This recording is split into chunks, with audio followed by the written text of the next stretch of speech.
and illnesses don't run on schedules. When you or a loved one need a doctor right away, McCook Clinic is ready to help. Our walk-in clinic is always staffed by 1 to 2 dedicated healthcare providers in order to make your visit as quick and convenient as possible while still offering excellent healthcare services. Walk-in clinic hours are Monday through Friday, 7 a.m. to 5, and Saturday, 8 a.m. to 10 a.m. McCook Clinic, conveniently located next to Community Hospital, providing health care for the family.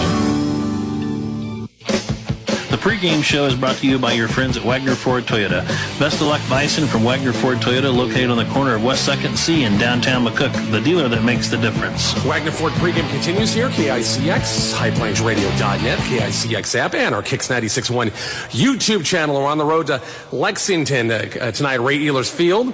And the Bison and the Lexington Minutemen, we just had a chance to hear from Coach Rowan talking about his team. And, boy, gave Creed a battle for a while last week, but eventually Creed got things going. The second half went on for the big win. Head coach Joe Petrosky, hopefully a great week. He had some great weather to practice in this week and ready to go for another road game. Yeah, absolutely. It was a good week of practice. You know, you get to this point in the season, mid-season, the weather starts turning a little bit more. We're in the 60s and 70s, and not that you can't practice in the heat, but it gets a little more enjoyable when the weather kind of turns for you. So yeah, we've been at home 3 of the 4 weeks to start the season. Now we're going to do a couple road trips now, so we're just ready. We're excited to get back on the field after a really good game Friday night. I mean, we took a lot of really good things away from that. Obviously, we don't want to lose. We don't like the defeat, but we played a tough Seward team really well, and we had a chance to win at the end. So we're just ready to get back on the field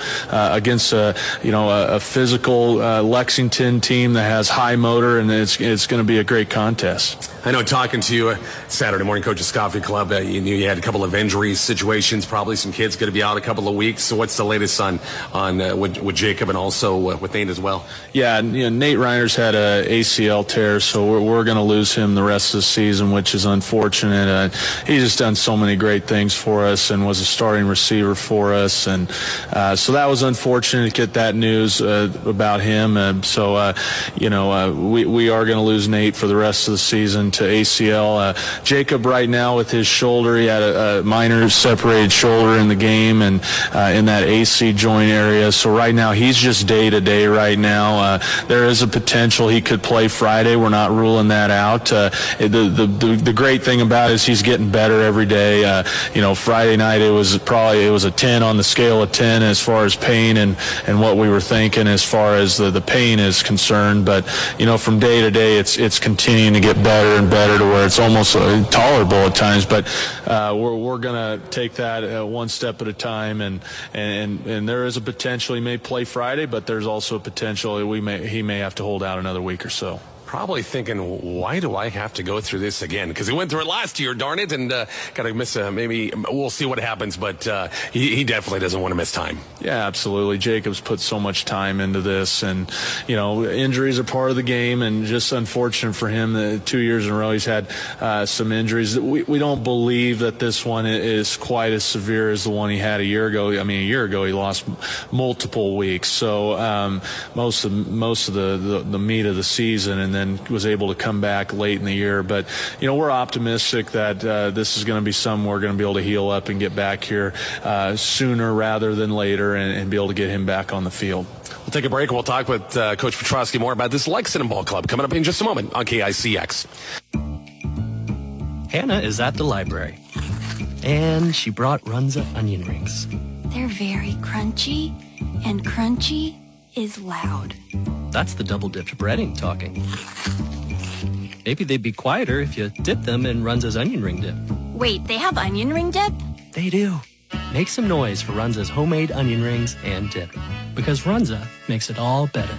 Stop by Runza, North Highway 83 in McCook. We're here standing in the lot of Davini Motors with a man who's looking for a new car. Oh, I just love Coach Davani. No, Davini, not Davani. Oh, Davini. Yes, and here at Davini Motors, sir, you'll find a great deal of new Chrysler, Dodge, Jeep, and Ram with a nice pre-owned selection, too. Financing available. So remember, it's not a deal unless it's a Davini deal. Not Davani? No. Oh. Davini Motors, 401 East B Street, McCook. DaviniChryslerJeepDodge.com.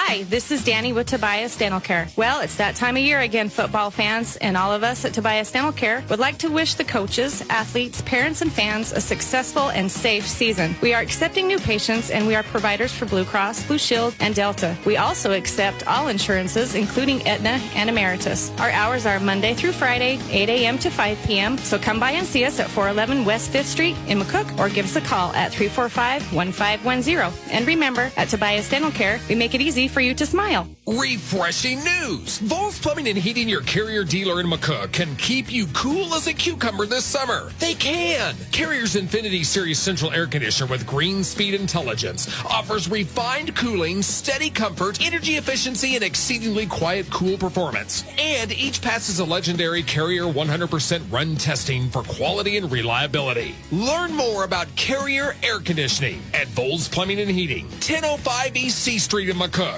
keeping you chilled this summer. The pregame show is brought to you by your friends at Wagner Ford Toyota. Best of luck, Bison from Wagner Ford Toyota, located on the corner of West 2nd C in downtown McCook, the dealer that makes the difference. Wagner Ford pregame continues. KICX, highplanesradio.net, KICX app, and the Kicks 96.1 YouTube channel in Aurora, the home of the Huskies from McCook and Aurora. Need we say more, as these two teams have, boy, for the past 20 years have had some battles, and this one should be another one tonight. Pregame talk, head coach Joe Petrosky. Hopefully a good week, coach. Getting back at it, getting ready for a trip to Aurora. And Coach Peterson and his crew coming up again tonight. Yeah, obviously a great matchup every time we face Aurora. It's a long-standing history, a tradition there, and so just excited to play Aurora. That always brings an extra incentive when you play those guys. Just a lot of respect for both programs and Coach Peterson and those guys and what they do there, and so just a lot of preparation. And when you play a Aurora team, that's never more evident when you got to be prepared for them and what they do, and they do a variety of things, and so we've just been grinding this week, getting ready to put the best foot forward we can against Aurora. Talking to Coach Peterson, he felt when they dropped down to class to C1, he thought that was all nice and good, but not playing McCook, teams they have a lot of tradition with, just wasn't the same. And maybe you feel that way too. It just wasn't the same when you don't have Aurora in your schedule. Yeah, that's always been a staple, is playing Aurora, and just really great matchups over the years, and as I said before, a lot of respect for both programs. And they're having a good season. They started off the year, had a couple losses against some really good teams, North Platte and Bennington early on in the year, and I think they ultimately had to figure out some things about themselves and what their identity is, and I feel like the last 3 weeks from what we've seen, we know what that is, and they want to get into back offense and use those backs. The Colonzo kid at the tailback position is a physical specimen, and he's a great runner of the football, and the quarterback position for them this year is different. The Ethan Shaw kid graduated a year ago, but this individual is doing a good job managing the offense at the skill set that he can. And obviously the Mac Owens kid at the slot and also tailback position. So they definitely have some skill positions that are some definite threats, and they've been utilizing those guys and finding ways to get them the ball. And so their offense is always a challenge because of just the variety of formations and the different things that they do. And it's just a great challenge. We love it on the defensive side of the ball for us. We love facing those guys because of the challenge they pose, and it's not going to be any different this week. Obviously watching film on them, I would say that they look a lot like that 2015 team that went to the state finals and beat us in the semis, and so it's a lot of that flavor. And then on the defensive side of the ball, they're just so disciplined. They read their keys well. I wouldn't say they're a huge blitzing team, or a pressure scheme, but they just line up and play great defense. And the special teams department, they do a number of things to make you prepare for things. So it's your prototypical Aurora team, well coached, disciplined team that you just got to be prepared for. I know for your team, get back to work on Monday, kind of a sour taste in your mouth after Friday, but hey, get after it. Let's get back and let's practice hard, have a good week, and let's have a good effort Friday to wipe that game off out of our memories from last week. Yeah, we obviously didn't play as well as we wanted, and specifically on the offensive side of the ball, I think we are the first to admit that all of us coaches and players, we just didn't have the offensive production that we wanted. We felt really good about how the defense played, holding them to 8 points and even, scoring a safety for us. And, the kicking game was right where we wanted it to be, and in the special teams department. So the emphasis has definitely been on all facets of the game, but we have definitely really are addressing the offensive side of the ball. And just, really it's just one thing here or there. I think in the game it seems like it is a big thing when you're having missed assignments and, you're getting hit in the backfield or maybe not necessarily completing the balls that you want to. But a lot of the times on offense, it just comes down to, one missed assignment, maybe one route not ran correctly or a decision not made correctly. And so I guess what I'm saying is it really comes down to all 11 players doing their assignments, doing their job. And so we've really gotten back to that again, not that we haven't before, but right now we're just really focused on getting all 11 guys, doing their assignments and making sure we're on where we want to do each play. As far as personnel, getting some kids back from injury, what's it look like there? Right now, Jacob's still day-to-day as far as if he's going to be back. We're still evaluating him, as I said, day-to-day. But right now, as far as, injuries and is that concerned, there really is no new updates on that front. Guys, obviously, at this point in the season, midway, we're now on week 6. There's going to be bumps and bruises. There's going to be things some lingering things you're always going to deal with. But Ethan Scott, our athletic trainer, and a variety of other people behind the scenes that work with our guys to get them healthy and back on the field on Friday night. And it's going to be no different this Friday against Aurora. We got to be as full strength as we possibly can to go in there and play the best ball game we can. Quick break. We'll talk more on this Aurora Husky team coming up after the break. It's the Wagner Ford pregame on KICX.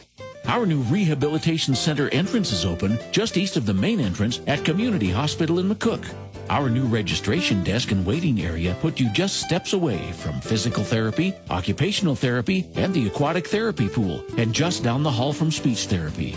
Park in front of the hospital and look for the temporary banner marking the new Rehabilitation Center entrance. We're your community hospital. Advanced care, always there. The pregame show is brought to you by your friends at Wagner Ford Toyota. Best of luck, Bison from Wagner Ford Toyota, located on the corner of West 2nd C in downtown McCook, the dealer that makes the difference. Coach talked a little bit about Aurora, of course, with their skilled guys.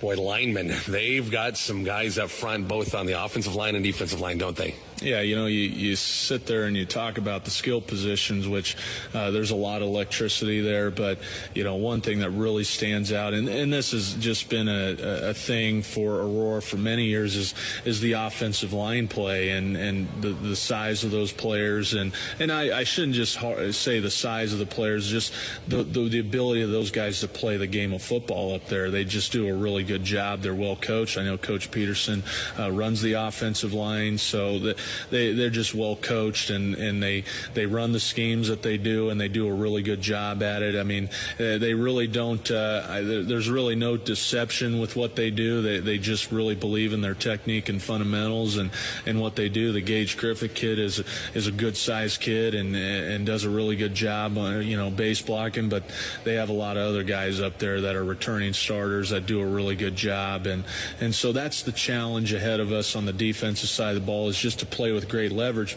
We have to have a belief that necessarily we're going to be outsized. That happens a lot of the time, but if you play with great leverage and technique, you can neutralize some of that size, and that's our belief. That's what we always believe in, is our technique and fundamentals is going to have to and our efforts going to have to prevail. Well, you're facing a team coming off a big offensive night against York last week, scored a lot of points, even against Bennington. But if your defense keeps playing the way they've been playing, you should be just fine. line. Yeah, I really feel good about what our defense has been doing this year, especially in the run game department and being able to shut down the run. This will be our toughest test to this point in the season as far as the run game is concerned. They're going to come out and try to run the football. That's who they are. That's their identity. That's what they've established the last 3 weeks. And so we have to be able to shut down the run game in order to force them to maybe throw the ball more than they want to. Now they are an efficient passing team, and in what they do in that department. But, it always starts with stopping the run. You got to run the ball on offense, and you got to stop it on defense and not give up the big play. And so right now that's definitely the emphasis, and we're going to go in and we got to play with great effort and fundamentals. And we had a really good practice on Wednesday, and the guys are ready to go in and play the best football they can. Best of luck. We'll talk after the game. Yeah, thanks, Rich. Head Coach Joe Petrosky talking Aurora and the Huskies tonight, and the Bison back with more of the pregame in just a moment on KICX 96.1. Whether you own 1 acre or 20, Acres Equipment has the perfect tractor package for you. Like the Plainsman package, a John Deere 1023E tractor with loader, 4-foot rotary cutter, and rear blade for only $200 a month with 0% financing. Save thousands, plus free delivery. Check out online at acres.com. Acres Equipment, solutions for every field.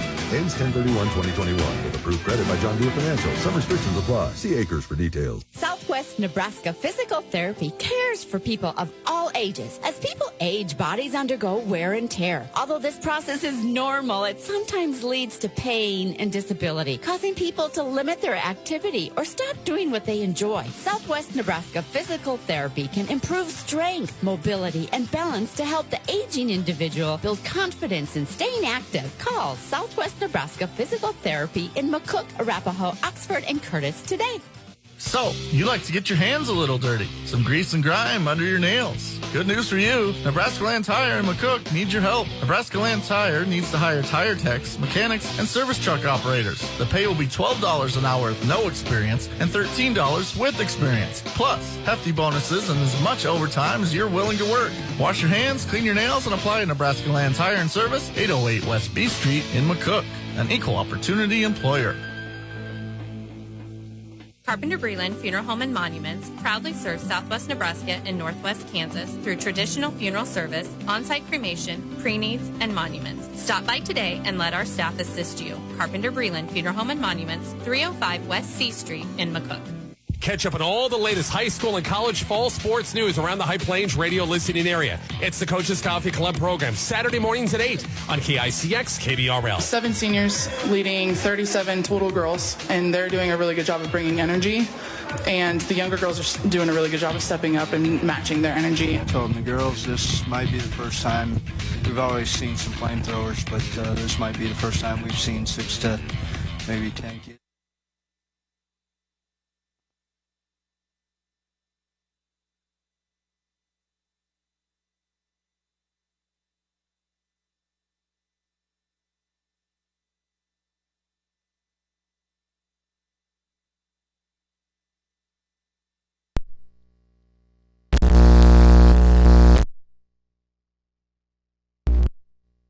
Also on our YouTube channel, 96.1 KICX, as we bring you coverage of Bison football tonight from Aurora, Nebraska, as it's another great matchup between the Aurora Huskies and the McCook Bison. Good evening, everyone. Mark Searcy here along with Kyle Delaveau, Courtney back in his studio, and we are excited for this matchup. Beautiful evening for high school football. Runs up weather and temperature here in Aurora tonight. It is 66 degrees. It is very cloudy. It's been cloudy most of the way from Holdridge east as we drove down here. Really not much of a chance of rain, so I think we'll be dry throughout the night. But it should be a great evening for high school football here tonight. These two great programs getting together here this evening. Aurora 3-2 on the year, and McCook comes in at 2-3. Let's get you the starters for tonight's game. Offensively for the Bison, quarterback number 5, Adam Duggar. Number 44, Alex Anthony at fullback. Running back will be number 7, Branson McDonald.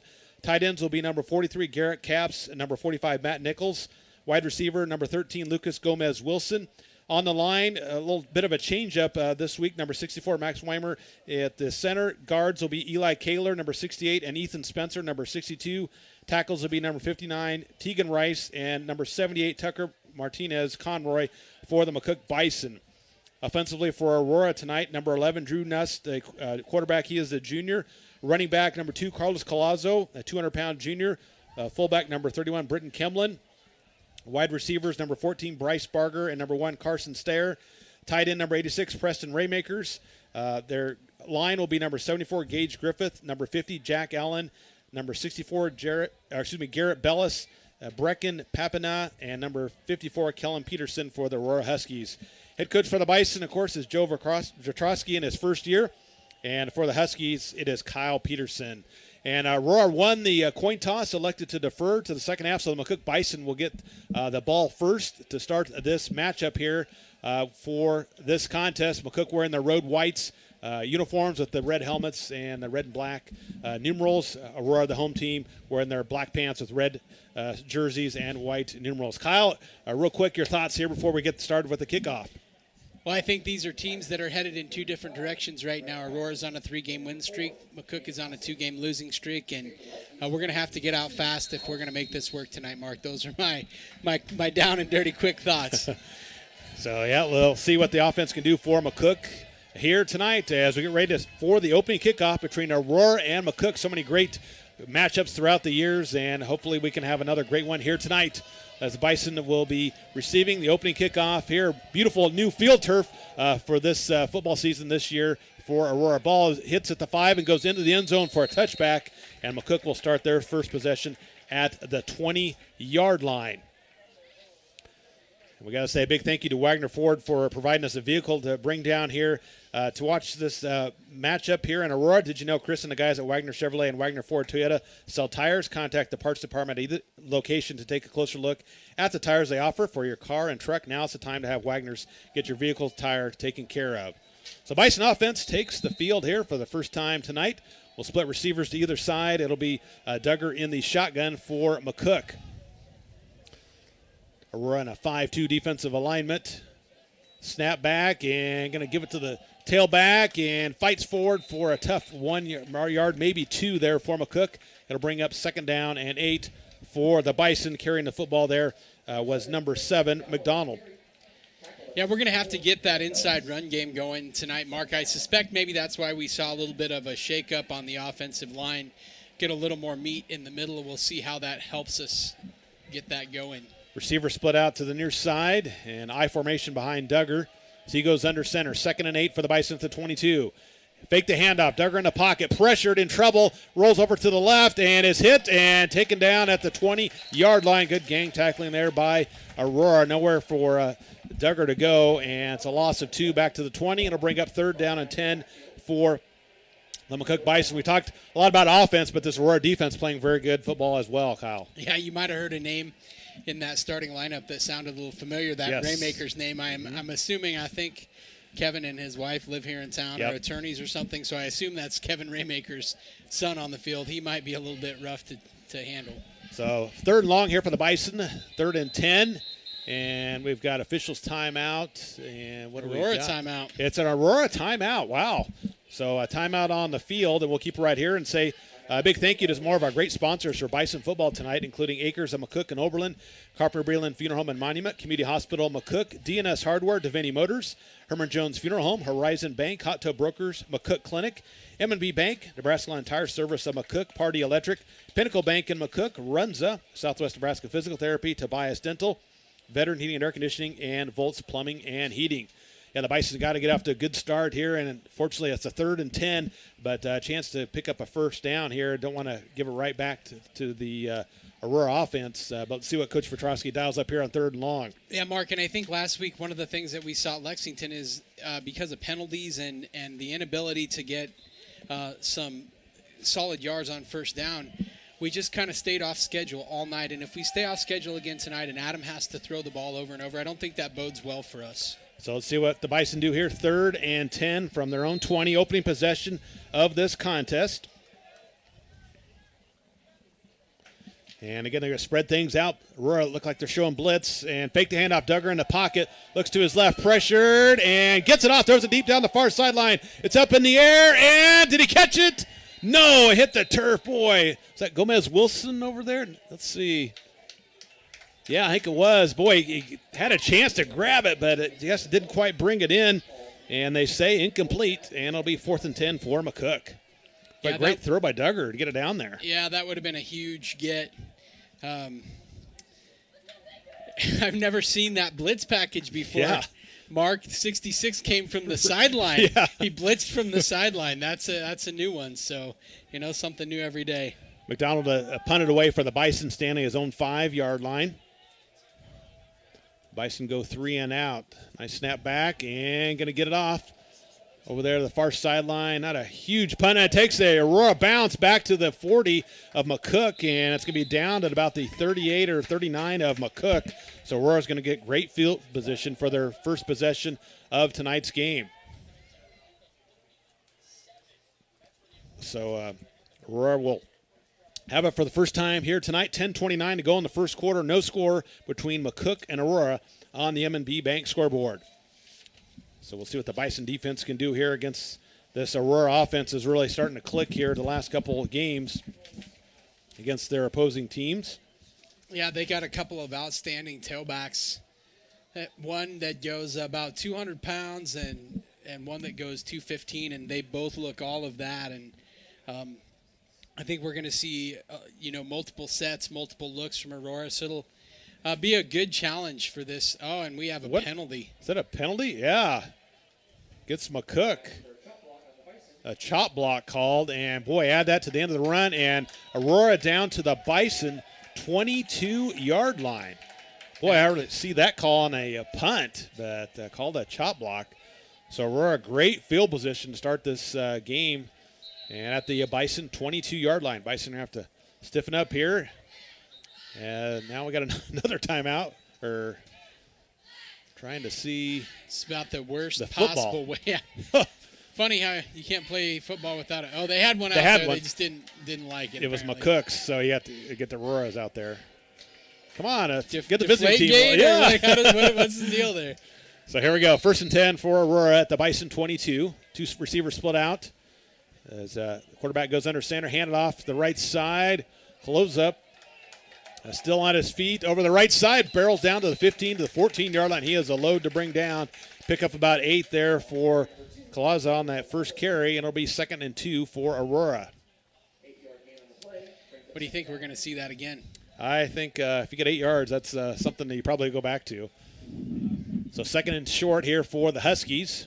Snap back, a little toss pitch. Colaza trying to get to the edge. Inside the 10, inside the 5, and down to the 4-yard line. Good hard running there by Colaza.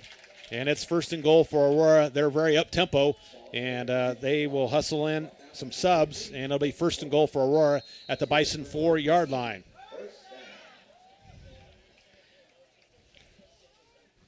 As their quarterback lines them up, trips to the far side. Snap back and a give to the fullback or over the right side. That is number 4, Owens. He's their all-state caliber tailback. And he picks up a couple to the 2, and it'll be 2nd and goal for Aurora. So I saw Owens all over the cover of the magazines and stuff this summer, and when we got here, we have Colazo starting at running back, so I don't know, is he in the doghouse or? No, he's been a little banged up. I talked to okay. Another assistant coach over here, and they said he was a little banged up, so they're rotating. 2nd and goal, and a handoff for the left side, reaches for the goal line. I don't think he quite got it. That was number 4, Owens, and just short of the goal line. It'll bring up a 3rd down and goal. Tough Bison D that we're used to seeing, Mark. Yep. They when they need to bow up and get a stop, they usually do a pretty good job. This is going to be a colossal feat if they can hold them to 3 right here. 3rd and goal for Aurora at the Bison 1-yard line. Noose goes under center. Snap back and give to Owens over the left side, and he dives to the end zone. Touchdown, Huskies. So Owens gets in, 1-yard touchdown run as the Huskies take advantage of a short punt and then a penalty added on, and 22 yards later they're in the end zone. Yeah, Mark, I think you and I are both in agreement that Aurora is going to be a difficult task when they're playing on a whole field, let alone when they only have 22 yards to go. So we definitely have to get that figured out. Of course, Aurora known throughout the years for not really kicking extra points, going for two, and that's what they're going to do right here. Trips to the far side, one to the near. Owen's going to go in motion, snap back, and going to throw it across the middle. A slant pass, and it is caught. 2-point conversion is good. Our score on M&B Bank scoreboard with 8:35 to go in the first quarter. It's Aurora 8 and McCook nothing. Let's take a 30-second break. We'll be back with the kickoff. You're listening to Bison Football on 96.1 KICX.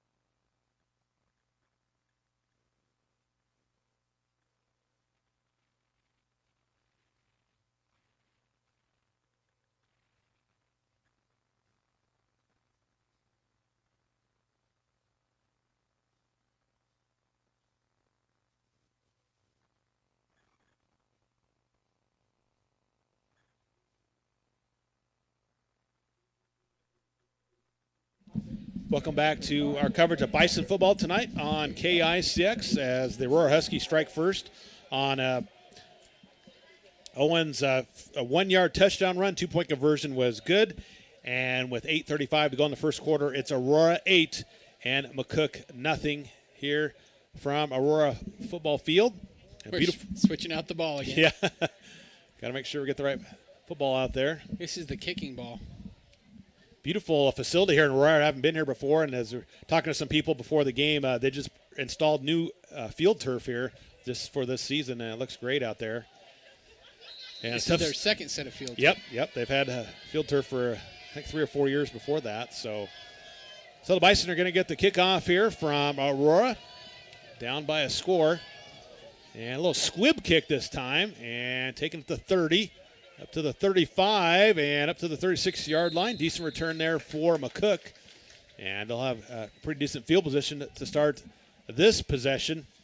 Nice return there by number 28, Havlicek, for the Bison. So McCook football at their own 36-yard line, 1st and 10. Second possession here tonight.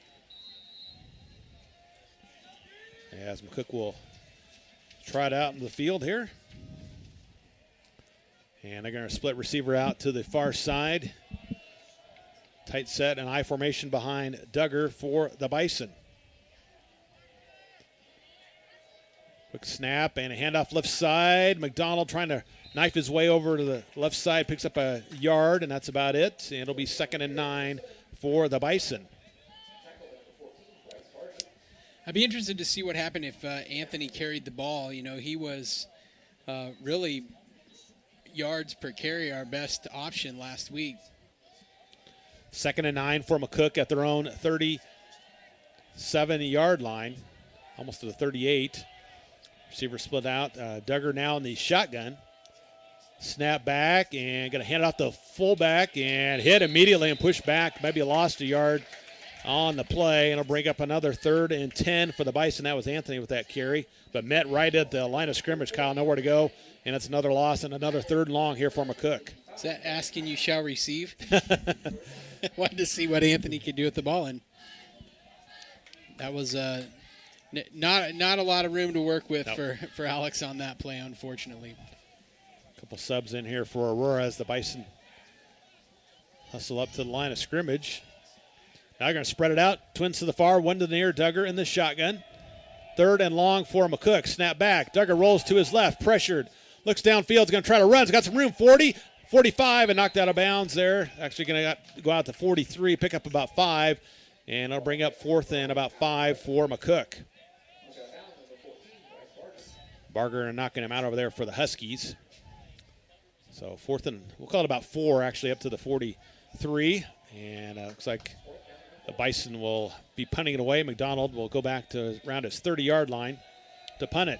Nobody back deep for Aurora. They're not convinced. Expecting a fake here. Let's see what Coach Petrosky calls here. And we've got a timeout for McCook. So timeout, Bison. Again, we have 6:36 to go in the first quarter. It's Aurora 8 and McCook nothing. Again, Mark Searcy here with Kyle Delaveau. And, boy, Kyle, again, just a tough start here. And if you're Coach Vitrosky, do you roll the dice here maybe? You're already down a score. But I don't know. It's a tough call here. Yeah, I mean, it's a full 4 yards. Yeah. And I think Aurora is thinking that they might try to do something here. They're not putting anybody back. Maybe they will coming out of this timeout. Be interesting to see what they decide to do. It'd be nice if Branson could uncork one and see if our defense could go out and get a stop. So here we go. 4th and 4 for the Bison at their own 43. McDonald back at his 23-yard line to receive the snap. And again, Huskies not sending anybody back to receive the punt. They're expecting a fake all the way. Duggar is the up man. Get it back to McDonald, and he is going to boot it over the left side. Hits it to 30, 25, and touched at about the 21-yard line. And that's where Aurora will take over, 1st and 10. So McDonald, a decent punt there, and Aurora will have it at their own 22, 1st down and 10. We need to see if we can keep this flipped field position, get a 3-and-out for Aurora here. Their running game looked pretty good in the first series, Mark. Yep, they opened up some holes and got a couple good backs to tote the football and able to punch one in. Let's see if the Bison defense can make a stop here. 1st and 10 Huskies at their own 22. High formation behind Nust. One receiver split to the far side and going to hand it off. Owens trying to get to the edge. Breaks a tackle, 25, and still on his feet up to the 30-yard line. Owens, he's a tough load to bring down. Pick up about 8, and it'll bring up 2nd and 2 for the Huskies. Nice stop there by McCooks. Harbahall with the tackle. So 2nd and 2 for the Huskies. Trips to the far side, 1 to the near. This Husky offense, very multiple, can do a lot of different formation, snap back, and going to keep it. Nust across the 35 up to the 37-yard line. Good ball fake. And he's going to pick up the 1st down yardage for the Huskies. Nust a pickup of 6, and that'll move the chains for Aurora. 1st and 10 for their own 37-yard line. Caps with the tackle there for McCook. And Huskies hustle up to line of scrimmage. Twins to the far side. I formation behind Nust. Gets a snap, fakes a handoff, rolls to his right. A little quick pass in the flat, complete. 35, looking for some room, and up to near the 40-yard line. It's a good pursuit there by McCook. Limited gain of just a couple, and it'll bring up 2nd and 8 for the Huskies. Yeah, that was a good stop that we really needed right there. I think it was a stare with that catch over there. So 2nd and long here for the Huskies, as they get a couple receivers split out here to the near side. Nust and Owens in the backfield. Man in motion, snap back. Looking, a quick pass in the flat, complete across the 40, 45, up to the near the 46, 47-yard line. Quick slant pass there. Number 11 catching that for the Huskies. And it'll be a 3rd and short here for Aurora. And you got to imagine this is 4-down territory for them all night, Mark. If you go for 2 on every touchdown, you're probably going to go for a first anytime you're inside of a couple yards, I'm guessing. 3rd and short here for the Huskies. A little toss pitch to Owens, trying to get to the edge. Has a blocker.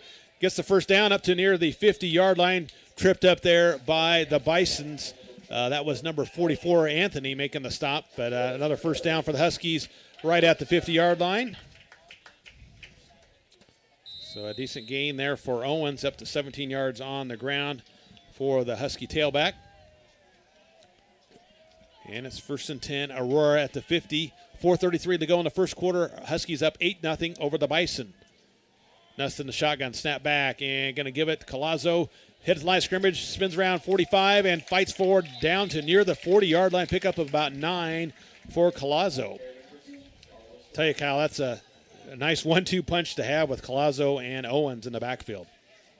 Yeah, I'm not sure. Their line is big and strong. They're rotating guys out. I'm not sure that we couldn't do Searcy and Delaveau back there in that backfield. We could get a few yards. We could. Yeah. I mean, maybe only like 2.5 or so, but trips to the far side, one to the near. Nust in the shotgun. 1st and 10 Huskies. Winds up in the pocket. Pressured. Going to roll to his left now. Gets a block. Pretty sure down. that's a hold. Yeah, at the 40, 35, and knocked out of bounds about the 33. And Coach Petrosky over there livid, but I don't think anything's going to get called. And they're going to pick up about 10 or 11 yards there on that run. That's going to move the chains. 1st and 10 for the Huskies. Took everything in me not to yell on that one, Mark. That was pretty obvious, I think. So 1st and 10 Huskies at the Bison 34-yard line. The referee's telling Vitro to get back on the sideline. Yeah, might get a sideline warning here. And rightly so. Yeah. 1st and 10, Aurora, and it's going to be a keeper by Nust. Gets a block at the edge, 35, and dives across the 30 to the 28-yard line. Brought down by number 10. That's Cole Thomas. Pick up about 7 there for Nust. I know Nust is new at quarterback this year for the Huskies, and took him a little bit to come into his own, but definitely looking pretty good here so far tonight. Yep. Twins to the near, one to the far, actually one on the slot here, near side.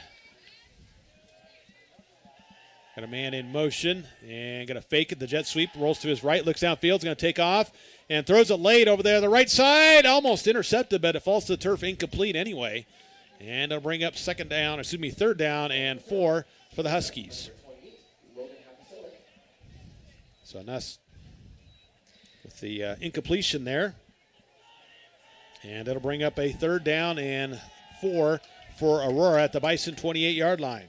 And this is their furthest down and distance. And, man, every second or third play, they're rotating 5 guys in. Keep everybody fresh out there. That's unbelievable they could do that. So 3rd and 4 here for Aurora. Bison defense needs a stop. A couple receivers split out. Nust goes under center. Snap back. Toss pitch here. Trying to find some room. Does. 25. Still on his feet. 20. And Colazo down to about the 16-yard line. A pick up about 12 on that carry. And it'll move the chains for Aurora. Colazo up to 34 yards on the ground. And we're under 3 minutes to go in the first quarter. Aurora 8. McCook nothing. And the Huskies have it 1st and 10 at the Bison 16-yard line. We wind the clock, split 2 receivers out to the far side. I formation behind Nust. Sends a man in motion. Snap back. Fakes the handoff. Rolls to his right. Looks downfield. Pass in the flat. Complete at the 10. And over there at the 5. Breaks a tackle and dives in the end zone. Touchdown, Aurora. 16-yard touchdown pass from Nust to number 1, Stour. And Huskies now lead 14-0 over McCook.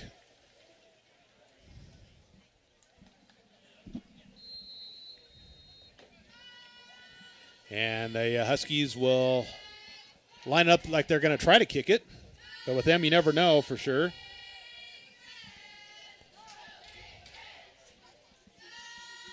And they have it down. Kick is on the way, and it is good. 2:38 to go in the first quarter. It is Aurora 15 and McCook nothing on the M&B Bank scoreboard. Let's take a 30-second break. We'll be back with the kickoff. You're listening to Bison Football at 96.1 KICX.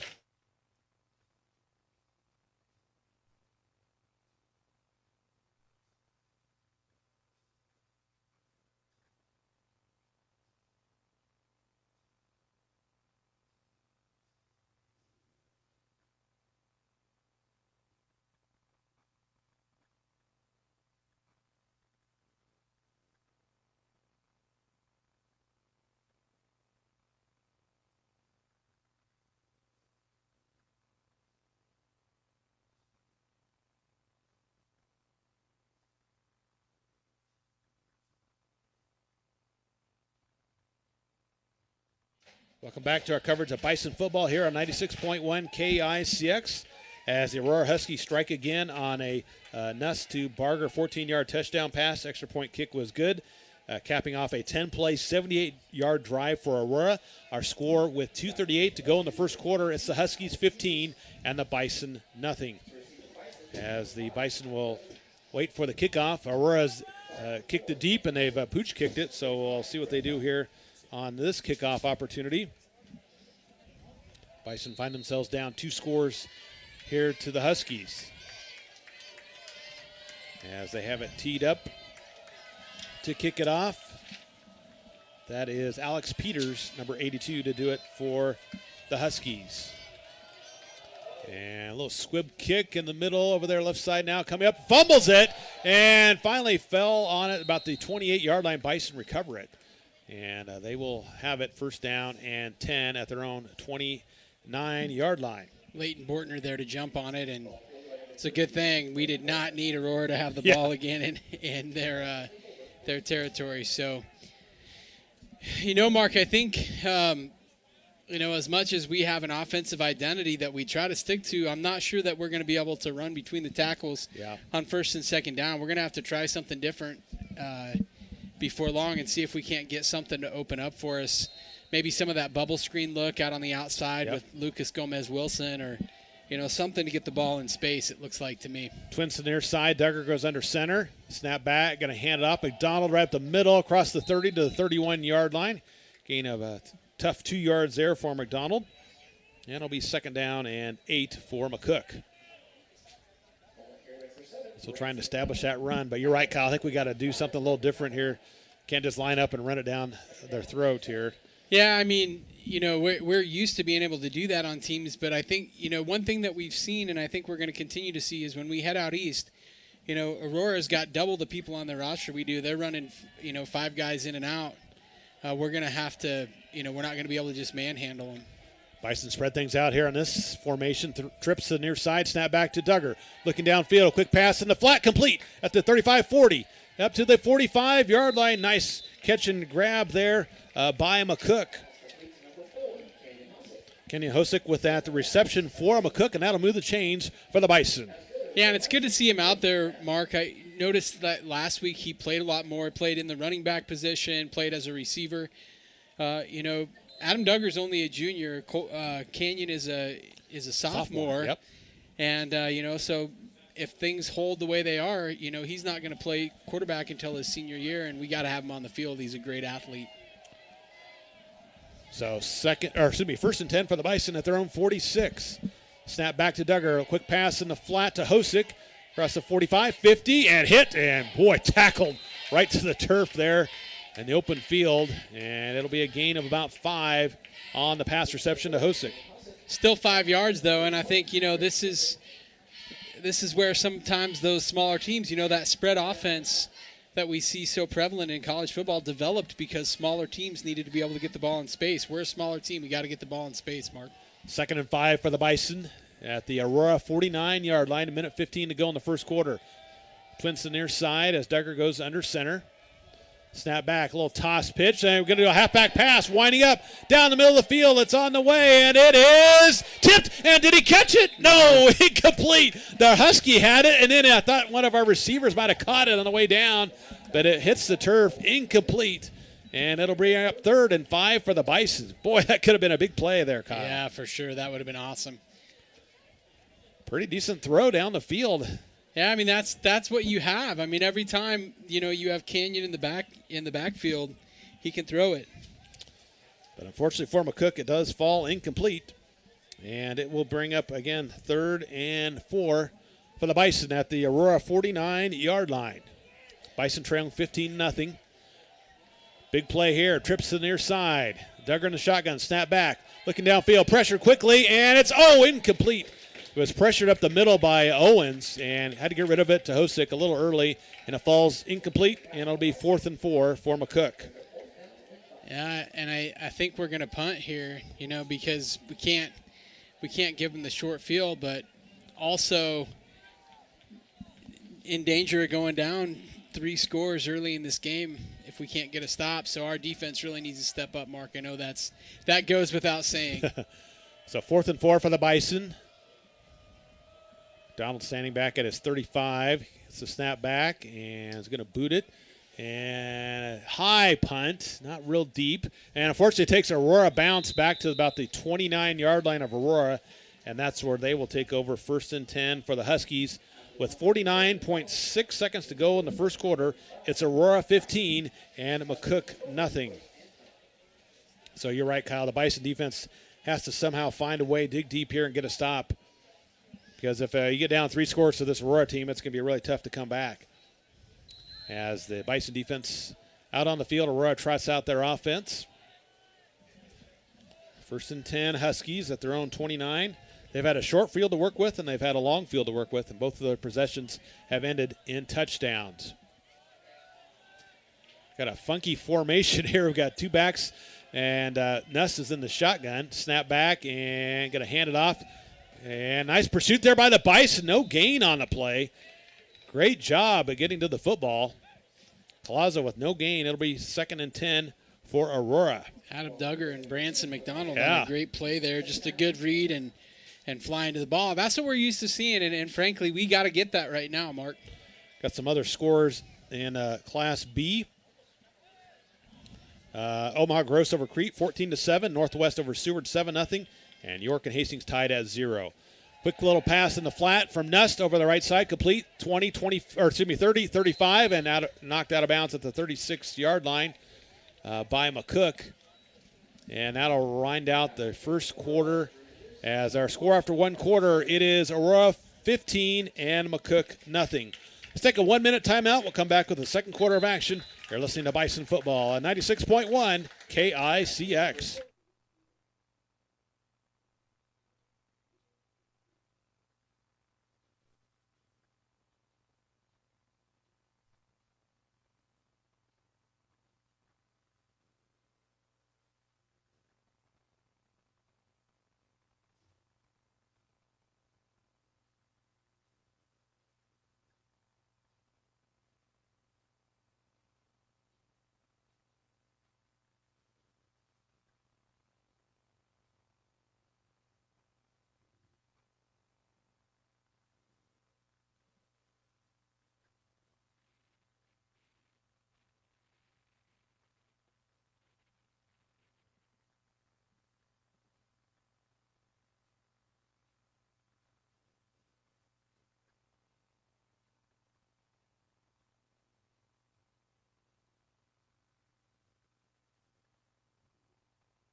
Welcome back to Aurora High School football field as we start the second quarter of play. Our score, Aurora 15, McCook nothing. 3rd and 3 as we switch sides of the field. A little toss pitch here, trying to get to the edge. Owens waits, breaks the tackle, 40, 45, 50, 45, and finally brought down to the 43-yard line. Very good patience there by Collazo with that carry, and he ends up picking up about 20 yards on the play before Duggar makes the tackle. And that'll move the chains for the Huskies into Bison territory. 1st and 10 Aurora at the McCook 42-yard line. So a big play from Collazo there on 3rd and short. Twins to the far side as Nest goes under center. High formation behind him. Snap back and going to hand it off to Owens. Breaks a tackle, 35, runs over a tackler, 30, and down to the 28-yard line goes Owens. A big run there for 13 yards, and that'll move the chains again for another Husky first down. Aurora has it 1st and 10 at the Bison 29-yard line. As Aurora continuing to sub players in and out, keeping everybody fresh. Bison defense got to dig deep here. Huskies taking their time getting the play called. Ness is going to go under center. High formation behind him. Snap back and a little reverse there to Owens. Across the 25, cuts back 20, 15, 10, and down to about the 6-yard line goes Owens. So Mackenzie Owens picks up about 24 yards on that carry. So some big chunk plays here by this Husky offense. And they're in the red zone at the McCook 6-yard line, Kyle. He is much faster than the Crete running back. Yeah. Visibly faster. And Crazier was a pretty decent back for sure. Yeah. But, Owens maybe just a little bit higher tier of a running back here for this Aurora Husky squad. First and goal for Aurora at the Bison 6. Nuss goes under center. Snap, and going to hand it off. Owens hit immediately there, and he's not going anywhere. Nice job taking his legs out. Trying to see who dove in there. Number 59 making the tackle for McCook. Deacon Rice on the Rice, tackle. nice job there by Rice. Yeah, he's had a great season, Mark. He's played really well coming off the edge and jamming up that middle. So it'll be second and goal for Aurora at the Bison 6. Bison defense needs more plays like that. They want to keep the Huskies out of the end zone. Yep. Little bunch set over here near side. Nuss gets the snap, rolls to his right, looks downfield, taking his time, quick pass over there, tipped, and incomplete. It's tipped and then almost intercepted, but good coverage over there in the end zone by McCook's defensive secondary. And you know that this is kind of one of those games where if you have a chance to make something happen, you kind of, you need those balls to bounce your way. Kind of similar to the Huskers. Like there have been opportunities to make plays, and it's just, just something happens. It just bounces the wrong direction, doesn't go our way. And tonight we're going to need some of those, like on that halfback pass. So third and goal for Aurora at the Bison 6-yard line. See if the Bison can make a stand.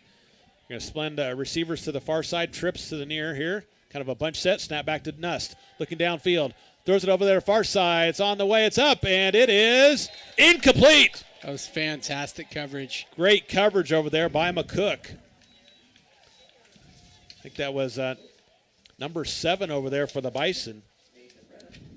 And McDonald over there with good coverage, and it's incomplete. So it's fourth and goal for the Huskies at the McCook 6-yard line. Of course, they don't show any sign of kicking a field goal, Mark. I think they're going to go ahead and go for it here. Bringing in 5 new fresh personnel. So fourth and goal for the Huskies at the McCook 6-yard line.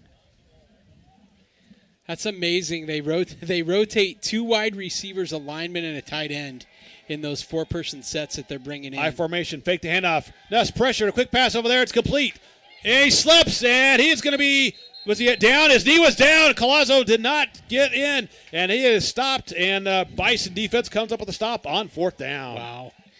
Man, I don't know if there's any way to overstate how big that was, Mark. Huge play by the Bison defense. They take over on downs with 9:55 to go in the second quarter, and they stop the Huskies on fourth down, but they still trail it 15-0. Unfortunately, they do have it at their own 6-yard line now. But, man, a big stop there by McCook's defense, making the plays when they needed to, bend but didn't break, and keep the Huskies out of the end zone. So McCook takes over on offense from their own 6. As they're going to split receivers to either side. I formation behind Duggar. So he goes under center. Snap, and over the left side goes Anthony. Nice pickup about to the 9, gain of 3. It'll be 2nd and 7 for McCook.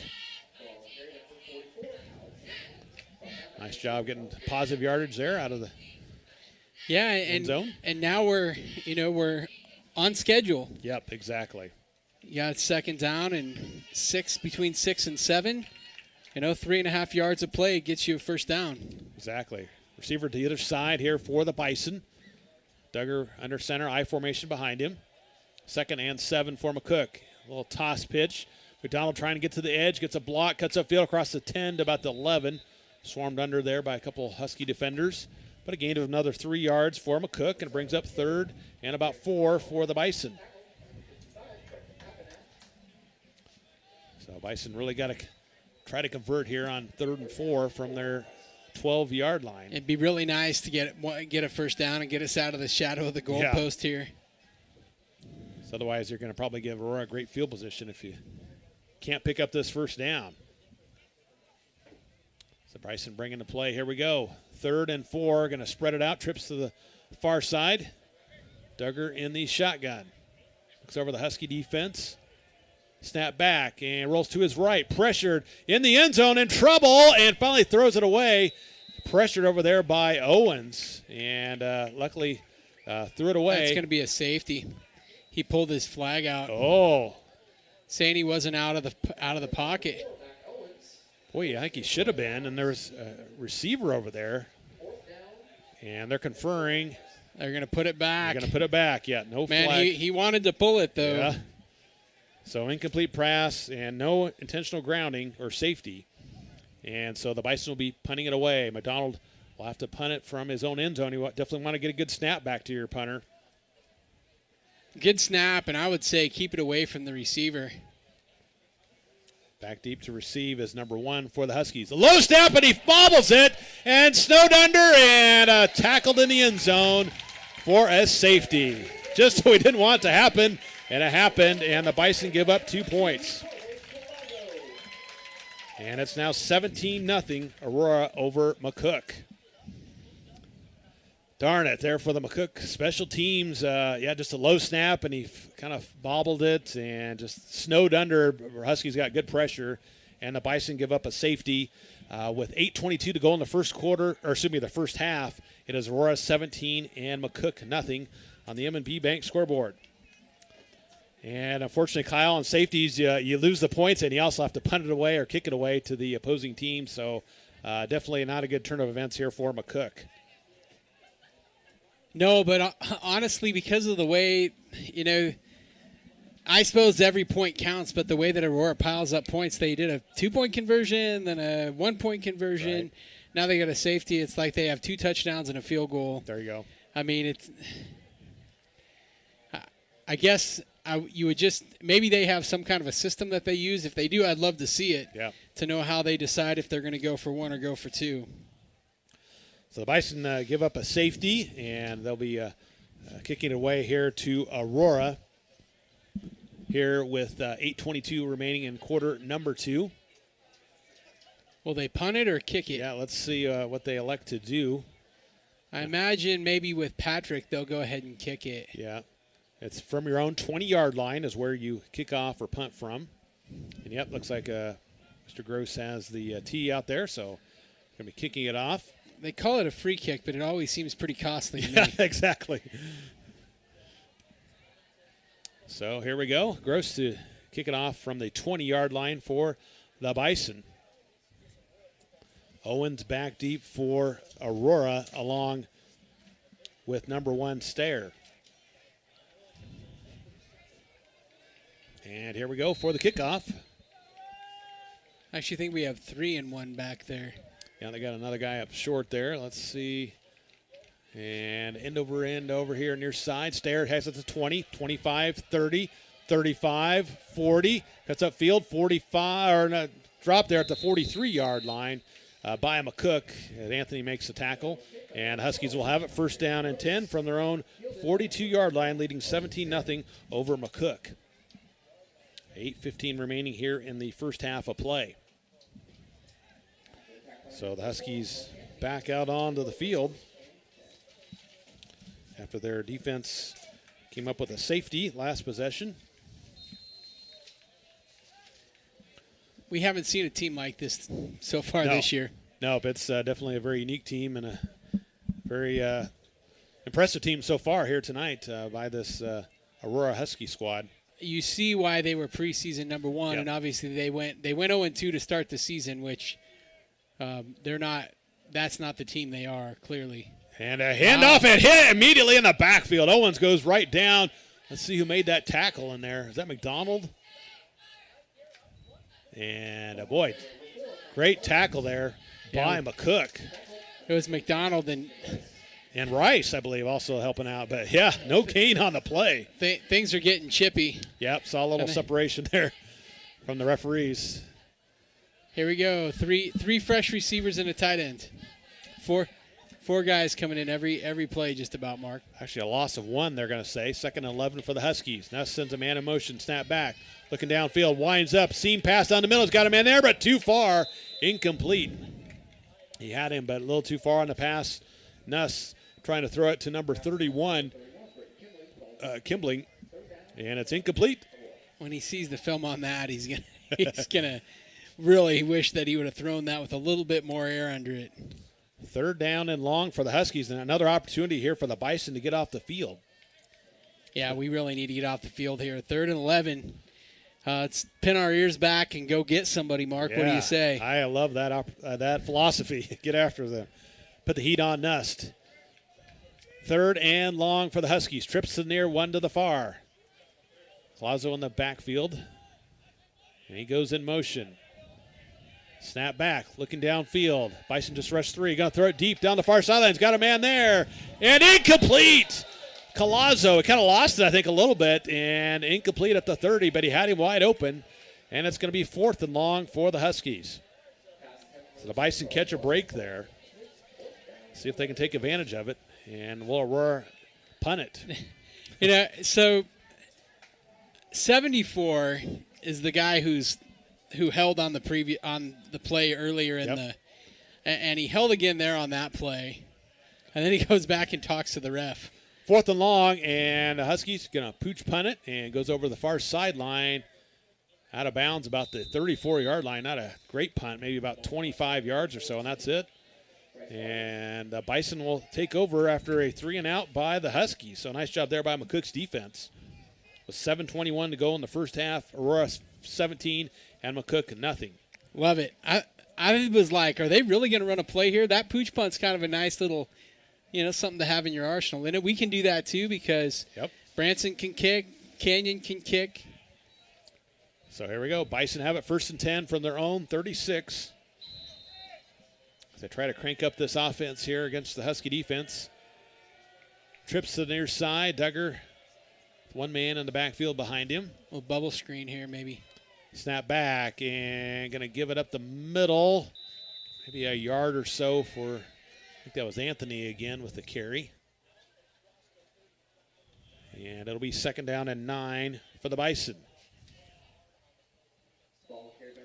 So trying to work that middle of the defensive front for Aurora. It's been tough sledding most of the time here for our running backs, though. Yeah. 2nd and long as the Bison again split out 3 to the near side. Duggar in the shotgun. Snap back. Pressured, a quick pass over here. Incomplete. Complete. No, he did catch it. Excuse me. I thought he had dropped it, but a great catch by Hosek, but he got belted. Pick up of about 4 up to the 42-yard line, maybe 5, and it'll bring up 3rd down and 5. So Hosek kind of the main receiver here tonight for Duggar. Does he have 4 receptions now? Yep, he does. 5 targets? Yep. 5 targets, 4 receptions. So it's a big play here from McCook's offense. 3rd and 5 from their own 42. Again, trips to the near side here for the Bison. Duggar in the shotgun. Sends a man in motion. That's Anthony. Snap back, and I think we moved just a little early, and it's going to be a false start on the Bison. First penalty of the night. Although second penalty of the night. Should have been second penalty. No, it was the... Oh, we had a chop block. The chop block. Yeah, I forgot about that one. And Aurora doesn't have any. Oh, no, sorry. So back him up 5. So it'll bring 3rd down and 9 here for the Bison, close to 10 after the full start on the Bison. 5:52 remaining, quarter number 2, 17-0. Aurora leads McCook here on the M&B Bank scoreboard. So Bison's 3rd down opportunity just gets a little tougher here. 3rd and long, trips to the far side. More room for him to work with. Duggar rolls to his right, pressured, and is hit. And is taken down, a loss of about 3 on the play. They read that, and there's nowhere for Duggar to go or throw it to. And it's a loss of 3, and it'll be 4th and long for McCook. So McCook will punt it away again here. This time from inside their 30 or their 40-yard line, excuse me. The 34 is where they spot the football. McDonald stands at his 17-yard line to get the snap. Hopefully we get a good snap and punt off this time. Last time we gave up a safety. There's a good snap, and McDonald will boot it. Nice punt. Nice punt. Fair catch, signaled for, and caught at the 28-yard line by Stair, and that's where Aurora will have it, 1st and 10. 4:49 to go in the second quarter play. Our score, Aurora 17 and McCook 0. So the Huskies will take over again on offense. Bison defense held them to a 3-and-out last possession. Let's see if they can continue that type of effort here on this series. aided by a couple missed passes as well. But, hey, you take the breaks when you get them for sure. Everybody gets breaks, right, Yeah, Mark? exactly. I mean, we could have just as easily been down inside the red zone on that halfback pass. Yeah, exactly. Yep. So sometimes the ball bounces your way and sometimes it doesn't. And so for sure we'll take those breaks. So 1st and 10 for the Huskies from their own 28.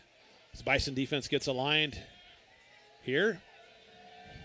Ness with the 2 backs in the backfield. He's in the shotgun. Got a man in motion, that's Stair. And going to give it to him on the jet sweep and spins around and gets a couple, but he is taken down there, and there's a flag in the backfield. They finally going to call the holding on 74? By the referee, and he's looking guilty. And let's see, we got a timeout. And, yeah, it is indeed holding on Aurora. It's been every play. Yeah. Every play. So finally. I think after the last play, I think the ref said, hey, if you don't keep your hands inside, we're going to have to call holding. And he was shaking his head about it. I think that's what the conversation with the ref is. And he came back out and. Big penalty, Kyle, because it's spotted the foul all the way back to the 15-yard line is where they spot the football. So Aurora will have a first and about 23 to go. So another great opportunity here for the Bison defense to stand tall. Fantastic. Let's go get somebody now. Here we go, Bison. Let's go. And it's 1st and long. A couple receivers split out here for Aurora. So Bison switch things defensively here, getting lined up. Nust in the shotgun. Snap back, and it's going to pull it and keep it. Has a block on the edge, and is pushed over there about the 20-yard line. Picks up about 4. Good pursuit there by McCook. And it'll bring up 2nd and 19 for the Huskies.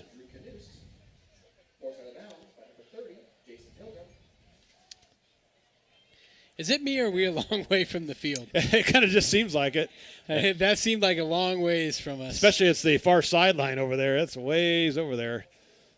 Got a nice press box, a good setup. We got our own booth over here. Yeah, it's fantastic. It's a beautiful night, Mark. Just a great night for football. Great night for a defensive stop, I'll tell you that. Yeah, toss. Collazo trying to find some room, breaks a tackle, 25 up to the 26-yard line, tripped up there. Gain of about 5, and it'll bring up 3rd down and about 13 for the Huskies. Really wish we could have got one more hit on that play. He was really swinging the ball out there. I don't know if you saw that. Good balance and good awareness to keep the hold of the football there by Collazo. Sure. Some other Class B scores. Northwest leads Seward 13-0 at the break. And also Hastings over York 3-0 and Gross over Crete 27-7. 3rd and long for the Huskies. Trips to the near side. Snap back. Knust, quick pass over there. Complete. 30, 35, 40, and dives for the first down. He's going to get it. And Huskies pick up a 3rd and long on the pass play to Stair. So a big pass play converts the 3rd down and long for the Aurora Huskies, and they keep this drive alive. 1st and 10 at the Aurora 39. Fortunately, the Bison can get a stop there. Wind the clock with 3:45 to go in the first half. Huskies up 17-0. Twins to the near side. Knust in the shotgun. Gets the snap. Rolls to his right. Quick pass in the flat. And bobbled. But did he catch it? I think he did. Good concentration there. Number 31 with the grab for the Huskies. That's a great catch. As a former tight end receiver way back in the day, I can appreciate that type of a catch. So great play there. And as a former lineman who couldn't catch a cold, I appreciate that catch. 2nd and 2 here for the Huskies. At the 47, snap back and a give to Owens. Across the 50, still on his feet. 45, picking his way, and finally gang tackled there at the 40-yard line. Pickup of 12 there for Owens, and that'll move the chains again for the Huskies.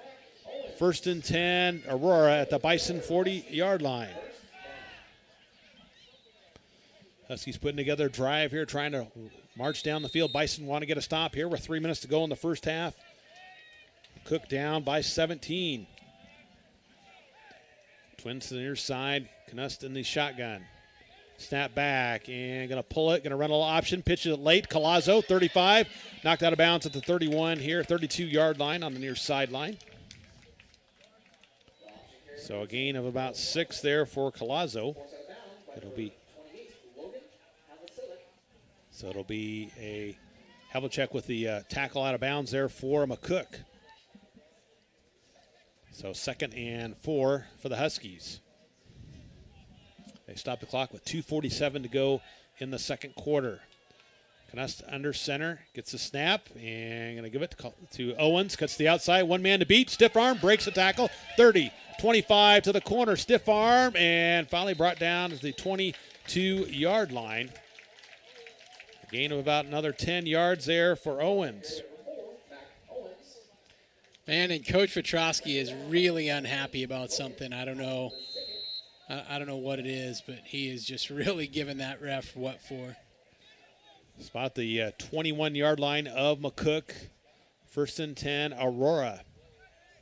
Huskies near in the red zone now. High formation behind Knust. Gets a snap, and it's the fullback trap up the middle. Breaks a tackle. 15 still on his feet. Fighting forward down to about the 12-yard line. Tough run up the middle there by number 31 for the Huskies, Kimlin. Hasn't carried it much, but gets 8 yards on that carry. And the Huskies are in the red zone at the McCook 13-yard line. As we're under 2 minutes to go here in the half. And as much as it pains me to remind you, the Huskies get the ball after the half. That is, yes, correct, Kyle. 2nd and short for the Huskies. Knust under center, fakes a toss, looks downfield. Going to throw it in the corner of the end zone, and it is caught. Steyer with a great grab, and it's a touchdown for Aurora. So Knust to Steyer with the catch there from 12 yards out.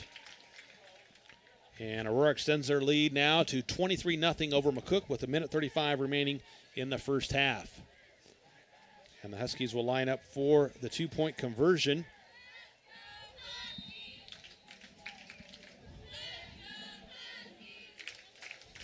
Second touchdown pass of the night for Knust. Trips to the near, 2 to the far. And all kinds of movement. Did anybody get in the neutral zone? No. So the play's still going to go on as planned here for Aurora. A man in motion, snap back, and going to fake it, and Knust keeps it. Gets belted at the goal line, but gets into the end zone for the 2-point conversion. So 1:35 to go in the half. Aurora 25 and McCook nothing on the M&B Bank scoreboard. Take a 30-second break. Come back with the kickoff. You're listening to Bison Football on 96.1 KICX.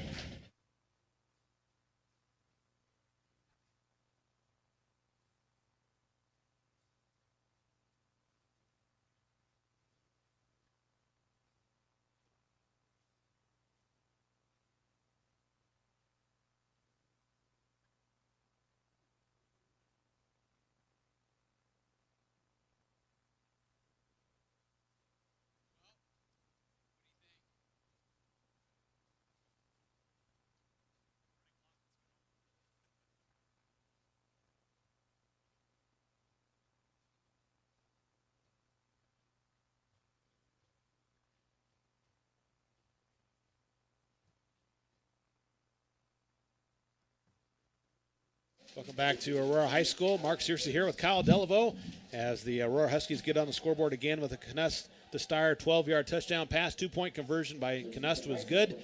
And with 1:35 to go in the first half, it's Aurora 25 and McCook nothing. Impressive drive there by the Huskies. 9 plays, 72 yards on the scoring drive. I'll be interested to see your stats at halftime, Mark. I wonder how many offensive plays Aurora has run. As they will try to do a little onside kick. And they got it. And did it go 10 yards before it was touched? They're looking. Just has to go 10 yards, and it's a live ball. Tell you, Huskies will try anything. Let's see. No, they're saying it was did not go 10 yards, or was recovered by McCook anyway. So Bison have it at their Aurora 49-yard line. Wow. Do you get the sense, Mark, that there were some times when in the past maybe Aurora wants to push this score a little bit if they can? I think that could be a good possibility, Kyle. No love lost between these two programs. First and 10 for McCook. Twins to the far, one to the near. Duggar in the shotgun. Snap back and going to give it to the fullback. Fighting forward for a tough yard there. I think it was Anthony again. And it'll bring up second down and 9 for McCook. I could almost hear some coaches up here calling out some instructions for the players. They're getting a little animated over there on the sideline. So second down and 9 for McCook at the Aurora 48-yard line. Twins to the far, one to the near. Duggar in the shotgun. Snap back. Rolls to his right. Looks downfield. And is going to throw it late. A little jump pass over there. Incomplete. And it'll bring up third down and 9 for McCook. Yeah, and I still contend, Mark, we need to throw some passes that get us 3 yards here, 5 yards there. When we have to just drop back and Adam runs for his life, that hasn't boded well for us the last couple weeks. So same thing in Lexington. When Adam's running around back there for his life, it's not the best case scenario for the Bison. Third and 9 for McCook at the Aurora 48-yard line. Twins to the far, one to the near. Duggar in the shotgun. Gets a snap. Looks downfield. Pump fake. Pressured. Winds up again. Is going to take off and try to run near sideline. Gets to the corner. 45, 40, and he might have got it. Let's see where they mark him out at. Right down below us. Yeah, he got the it. 39. That's right at the stick, so I think he's going to pick it up. So great job there by Adam Duggar to take off and run with it. Is that just our second first down of the night, Mark? I think you are right on that. So, yeah, move it. All right. Move those chains. First and 10, McCook trying to rally late here. 45 seconds to go in the half. Here we go. Trips to the far side. A little 2-minute offense here by McCook. Man in motion here near side. And Coach Peterson takes the timeout. Crafty. He did not like what he was seeing there with his defense, so he takes a timeout. We'll step away for a 30-second break and be right back. Listen to Bison Football on 96.1 KICX.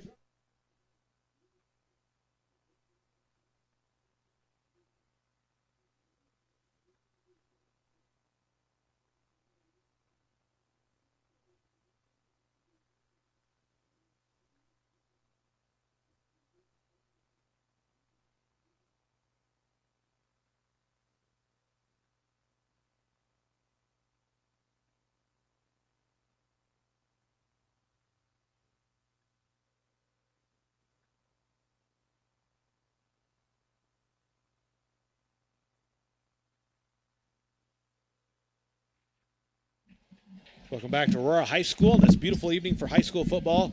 Fortunately, not going the greatest for the Bison, but they have a chance here late in the half. 45.4 seconds to go in the half. They trail 25-0 to Aurora. But Kyle picking up a first down. They have it first and 10 at the Aurora 39-yard line. Love to see some positive here before the end of the half here for the McCook Bison.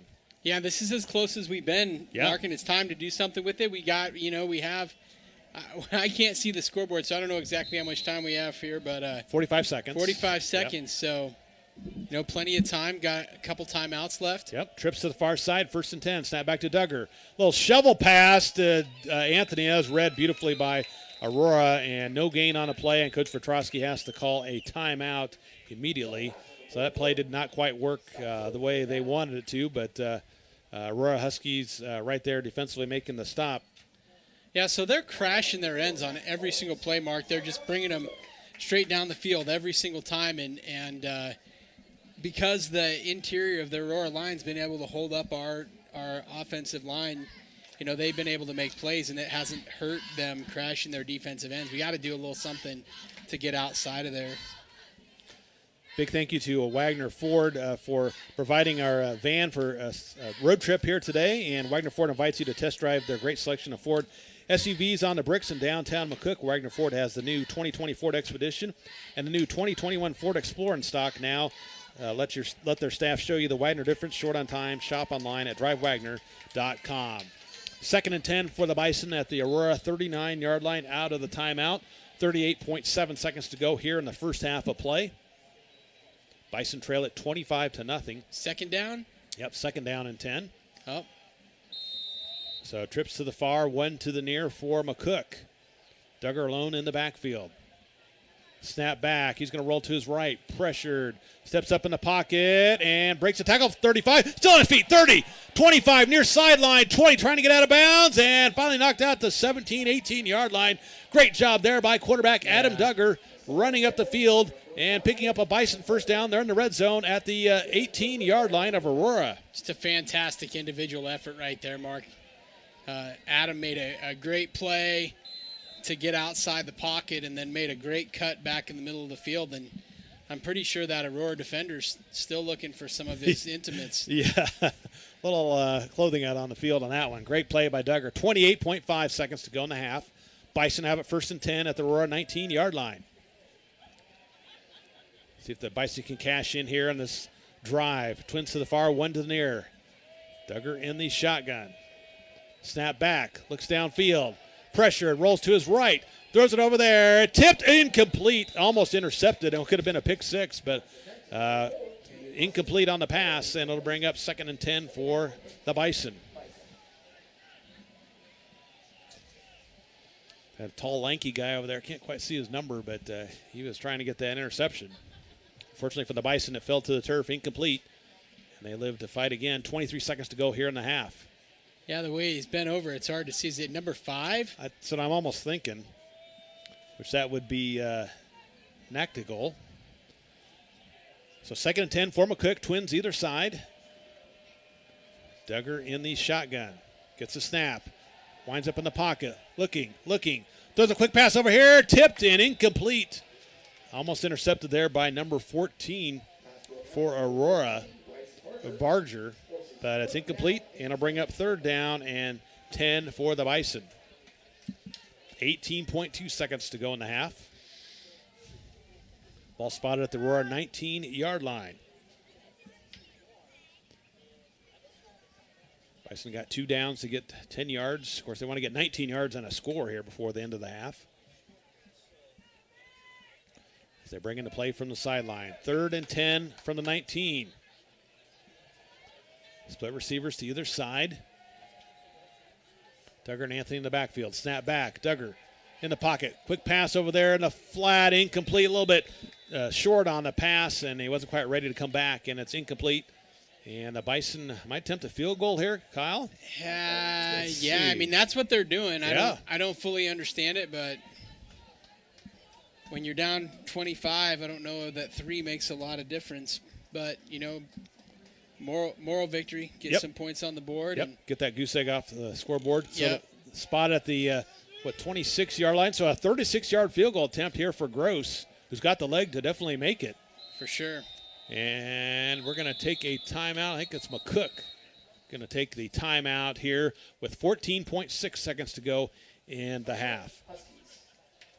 Take this opportunity to say a big thank you to our Bison sponsors here tonight, including Acres of McCook and Oberlin, Carpenter Breland Funeral Home and Monument, Community Hospital of McCook, DNS Hardware, also Devaney Motors, Herman Jones Funeral Home, Horizon Bank, Hot Tub Brokers, McCook Clinic, M&B Bank, Nebraska Land Tire Service, Party Electric, Pinnacle Bank, Runza, Southwest Nebraska Physical Therapy, Tobias Dental, Veteran Heating and Air Conditioning, and also Volts Plumbing and Heating. Appreciate all of our great sponsors of Bison Football.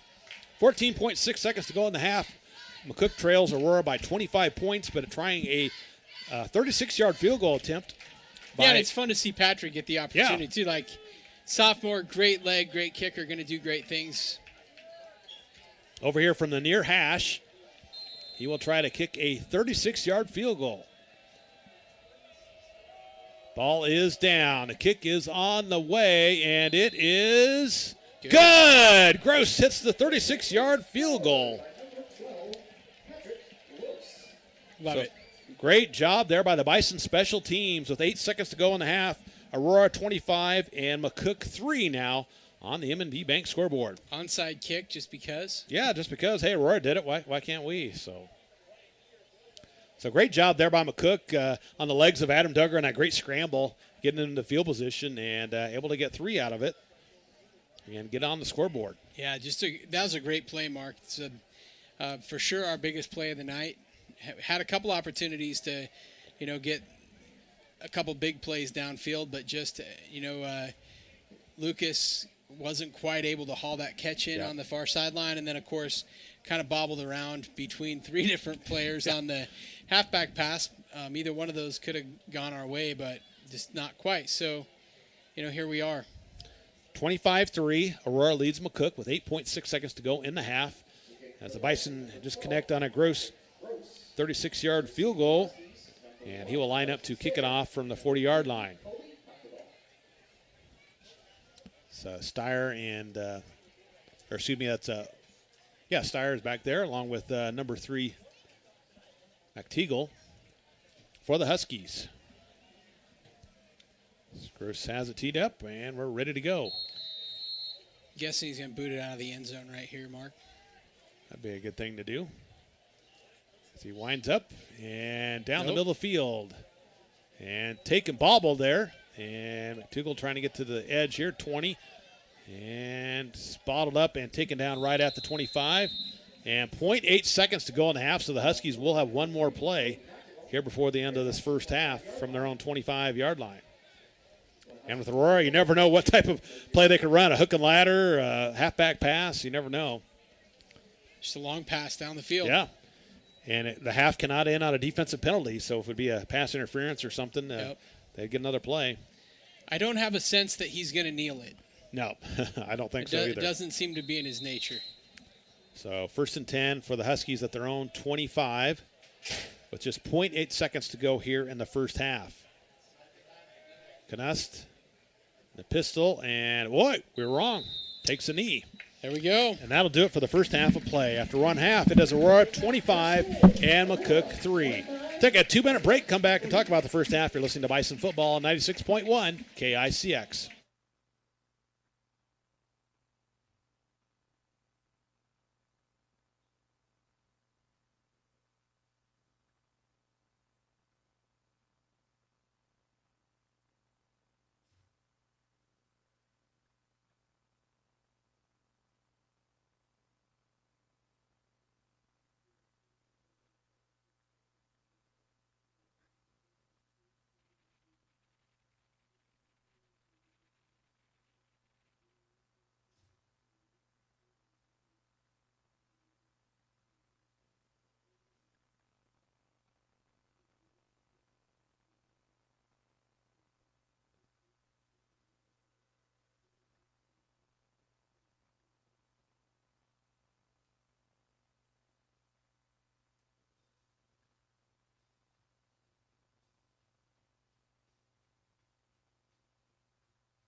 Welcome back to our halftime show here on 96.1 KICX online, highplainsradio.net, our KICX app, and also our YouTube channel, 96.1 KICX.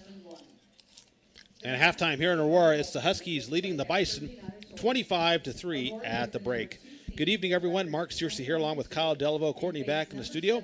Let's take a look at the scoring here in this contest for the first half of play. Huskies got on the scoreboard first with an Owens 1-yard touchdown run. Take advantage of a short field, and the two-point conversion made it 8-0 Aurora.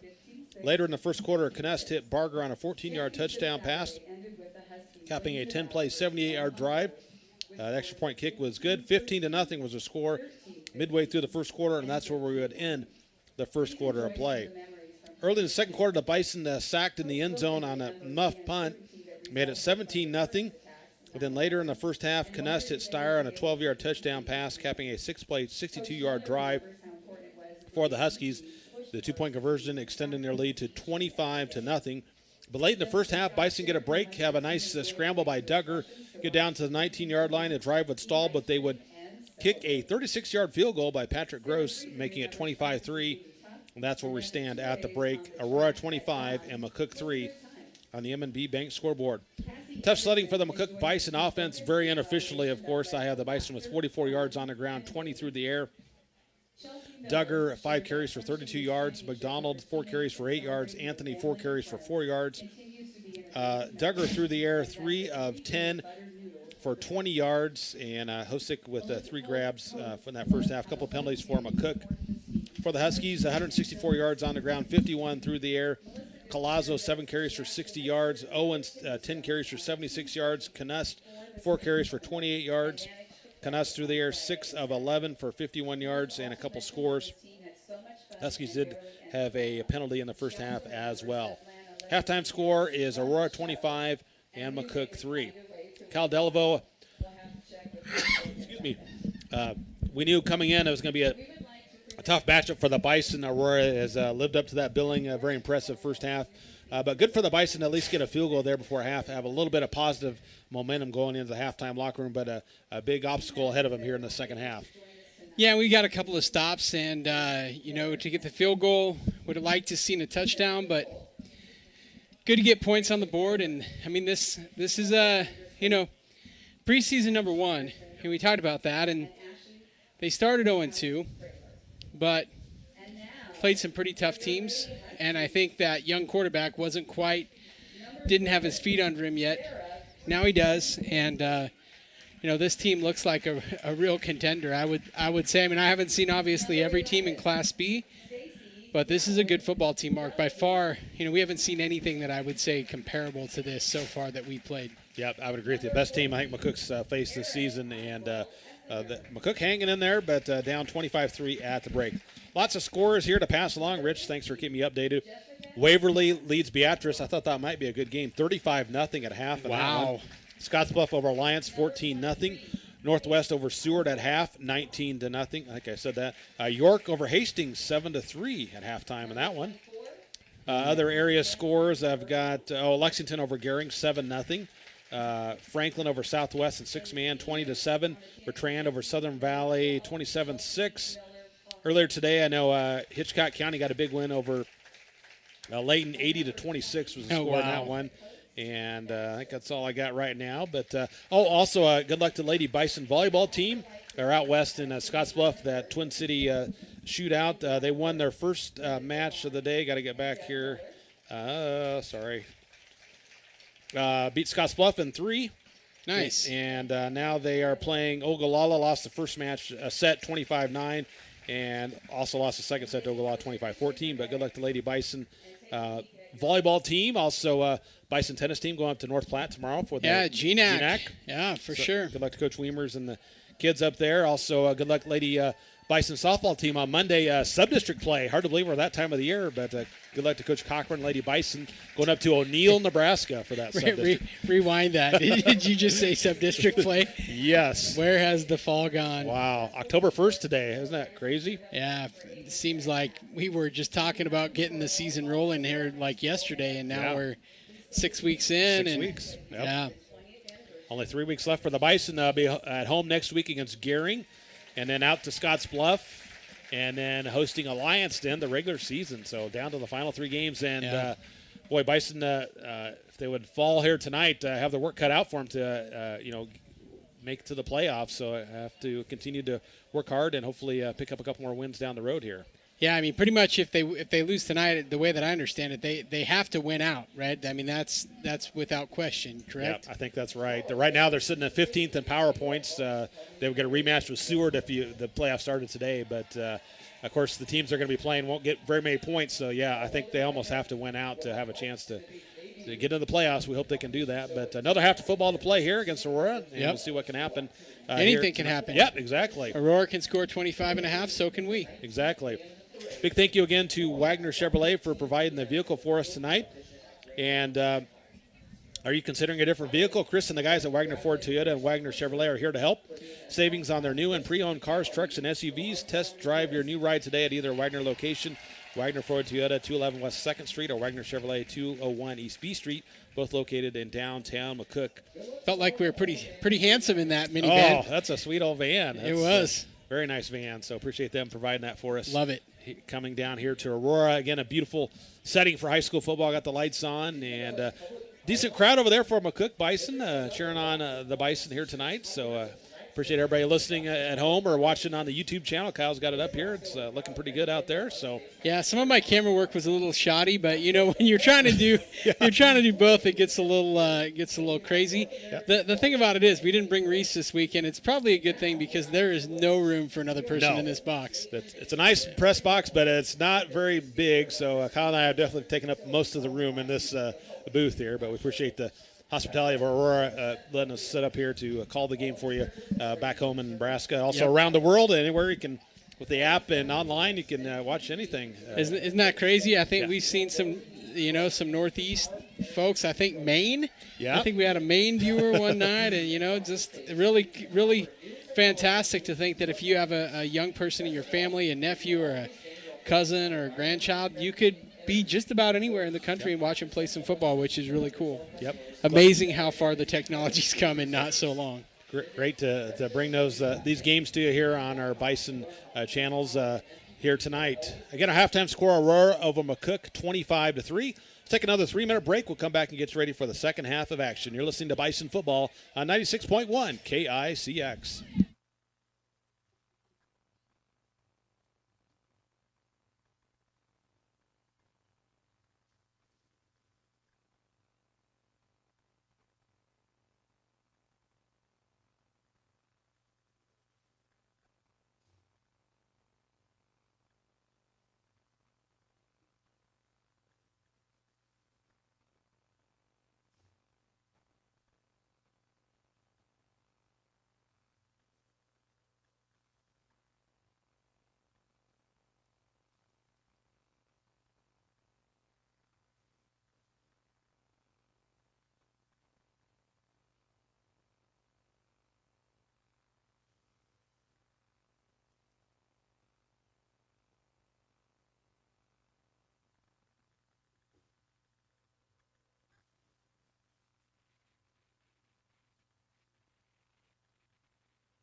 Welcome back to our halftime show here from Aurora, Nebraska, as the Huskies lead the Bison here tonight, 25-3 is our score at the break. Take a look at the stats one more time, brought to you by McCook Clinic. In the first half, Bison held to just 65 yards of total offense, 44 on the ground, 21 through the air. Duggar was 3 of 10 in that first half. Hosick with all 3 receptions for 20 yards. Aurora with 164 yards on the ground, 51 through the air. And again, Aurora leads 25-3 at the break. Take a look at the schedules for both these teams. For the Huskies here tonight, they'll be hosting Hastings next week at Northwest, and then a big one at the end of the year, hosting Seward. That could be a big one for the District 4. Seward 5-0 on the year, leading the District B district. York with and Aurora both at 3-2. Northwest 2-3. Hastings 2-4. McCook with Scottsbluff, Lexington, and Gering all kind of right together there.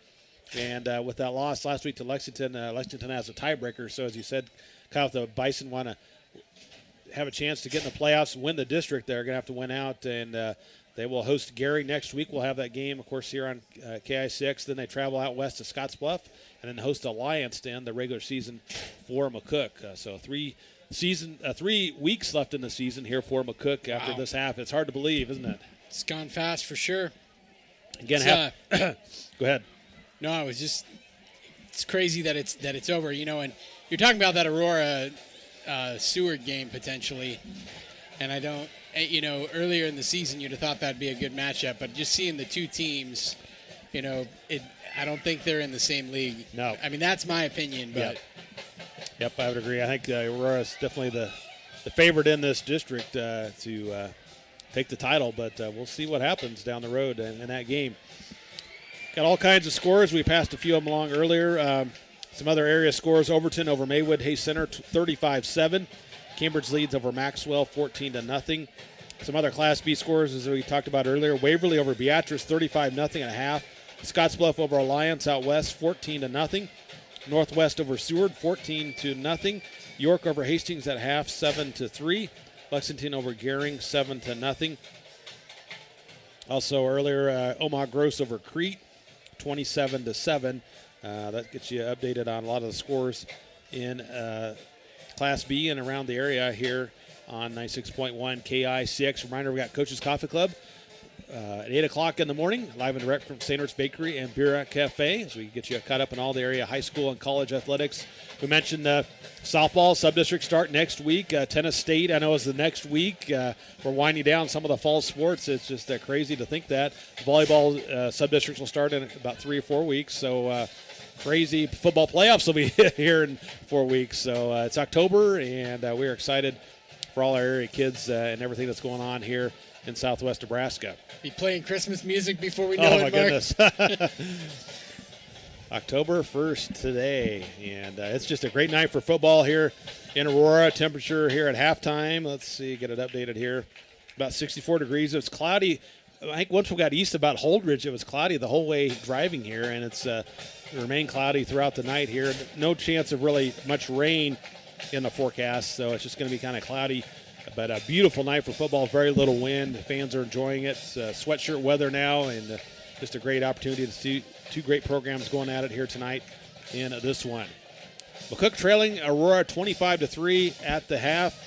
And as we mentioned earlier, Aurora won the toss, deferred to the second half, so they will start the third quarter with the football.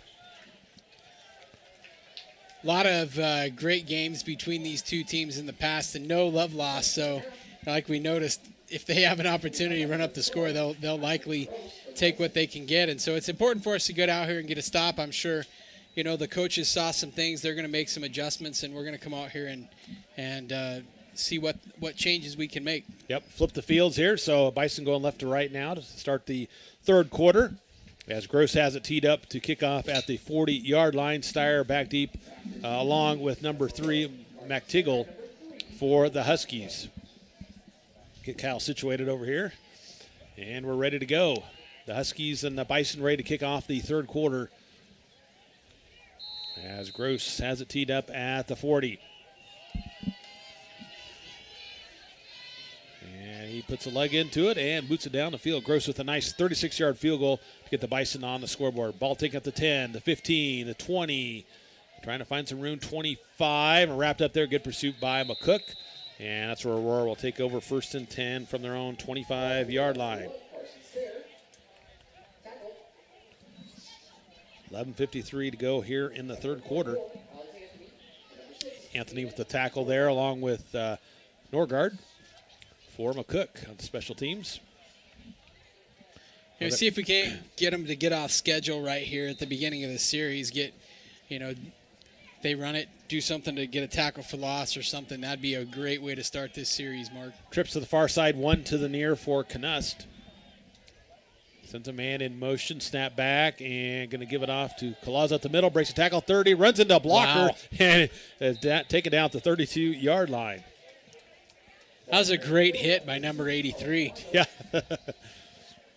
Colazo picks up about 7 on that carry. Little Husker volleyball score here tonight. Kyle, the Huskers win over Michigan in 3 sets. So congratulations to Coach Cook and the Lady Huskers. Is Michigan any good, Mark? They're okay. And I heard Stiffords was playing tonight, so good to see that. Little reverse here to Owens, 35. Stiff arm, 40. 45, 50. 45, 40. Knocked out of bounds at the Bison 40-yard line. Good recovery by the Bison D. When he got outside, I thought, this might not go so well, but good recovery, good swarming defense. Bison, after that 26-yard gain by Owens, has 102 yards on the ground. Rich says Michigan's 8-3, so they're a decent squad. So 1st and 10 for Aurora at the Bison 40-yard line after Owens picks up a 26-yard gain. And give it the middle, trap play, tripped up there. That was Kimlin with the carry. Pick up about 3. It'll be 2nd and 7 here for Aurora. They run that same trap with different backs, different looks, different sets, but they run that same trap. That's that multiple. Yep, very multiple offense here for this Aurora offense. Under head coach Kyle Peterson. How long has Peterson been here, Mark? Do you have any idea? I need to check that out. I can't remember as they give up the middle. Or no, he's keeping it. Knust faked me out down to the 33-yard line. That's a great ball fake. It was a great fake. Picks up about 6 on the carry. It'll bring up a 3rd down and about 3 here for Aurora. So I'll see if the Bison get a stop here on 3rd down. That'd be really good. Bison win the first set in that tournament out there, 25-20. Thank you, Rich. Peterson's been the assistant coach and head coach. He's been at the program for 22 years, so a long-time staple here for Aurora. Toss pitch, Closet trying to get to the edge, runs out of real estate. He's taken out of bounds. Great pursuit there by the McCook Bison. A loss of 1 on the play, so nice job by McCook. We really needed that. They're gonna just line up and run a play. We're going to have to come to play on defense for another play and get a stop if we want to get them off the field here, Mark. 4th down and 6 for Aurora at the Bison 36-yard line. See the Bison get another stop here on 4th down as Owens runs to the sideline. Wonder if they're not going to pooch it with him coming off like that. Who knows? Let's see what happens. 4th down, got a man in motion. Snap back, Knust winds up, a quick pass slant, complete, the 30, and dives down to the 26-yard line. Quick pass there to Nachtigall, and that'll move the chains for the Huskies. That's been there every single time, Mark. He just runs a slant, and he stops and sits down in space, and he just throws it to him. So that pass reception picks up the Huskies' 1st down at the Bison 27-yard line. 9:19 to go in the third quarter. Aurora 25 and McCook 3. Knust gets a snap and is going to keep it himself, 25, and hit backwards there. Nice tackle by number 5, Adam Duggar. And just a gain of a couple there for Knust. He has a handy ball fake. I mean, that's twice in a row on this series that I really thought he gave it to the running back. Gain of a couple there. 2nd down and 8 for the Aurora Huskies. But nice job by Duggar, staying at home, not biting on the fake. So we'll see what the Bison defense can do here. 2nd and long for Aurora Knust in the shotgun, sends a man in motion. And going to give it right at the middle and trying to find some room. 20 still on his feet. And bobbles the football, fumble. Pick up by the Bison. The near sideline 30, 40, 50, 45, 40, 35, 30, 25, 20, 15, 10, 5. Touchdown Bison on the scoop and score. Lucas Gomez Wilson. 80 yards for the Bison. And we needed that right there. I love it. No flags, and it's a touchdown for McCook. That couldn't have been any better. That's the bounce we were talking about, Mark. Great play by the McCook Bison defense, and it goes to one of the fastest players on the field, and Lucas Gomez Wilson takes it to the house, and the Bison get a Horizon Bank touchdown with 8:23 to go in the third quarter. Love it. Love that. Steven at Horizon Bank is like, finally the drought is over. Yes, it's been a couple games here. It's been six quarters. Yep. And Gross will line up for the extra point kick. Ball is down. The kick is on the way. And it is good. It wasn't for Looked sure. like it was outside to the left. Did it to you? I mean, I think it is good, but just from our angle. Yeah. It's hard to tell. So the Bison get the scoop and score from Lucas Gomez Wilson from 80 yards out. The extra point kick is good. And with 8:23 to go in the third quarter, Aurora 25 and McCook 10. And we will take a 30-second break and be right back. You're listening to Bison Football on 96.1 KICX.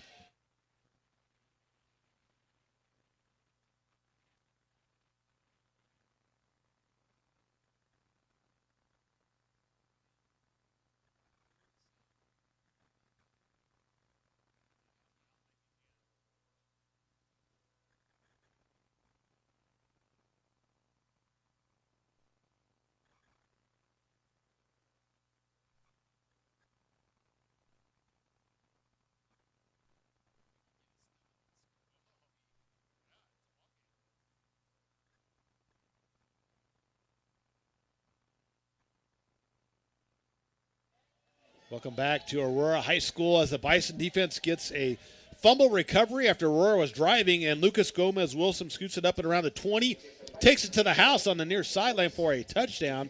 The Gross extra point kick is good, and with 8:23 to go in the third quarter, it's 25 for Aurora, and McCook with 10 points now. As Gross has it teed up a kickoff for the Bison. End-over-end kick over there to the far sideline and goes out of bounds. Tried to get to the end zone, but didn't quite make it. Darn it. That was really close. And that will be a penalty, and we'll see what Coach Peterson elects to do here. Take it on the 35, don't they, Mark? I believe that is correct. Let's see. Unless they want him to re-kick it. And Coach Peterson says, no, let's just take it at the 35, and that's where they will have it. First down and 10. But, man, Kyle, electric play there by the Bison defense. And, an extra point, a field goal before half, and then a scoop and score for the Bison. 10 straight points now here in this game. Yeah, and they really needed that because they had to be hanging their heads a little bit and hands on hips, all that stuff. And now they're excited. There's a little energy, and I'm excited to see what this does for them. First and 10 for Aurora at their own 35 as Knust goes under center. A little trap play at the middle and fighting forward to about the 40-yard line. Pick up about 5 for their fullback, Kimlin. And it'll be second down and 5 for the Huskies. So second and 5 for Aurora.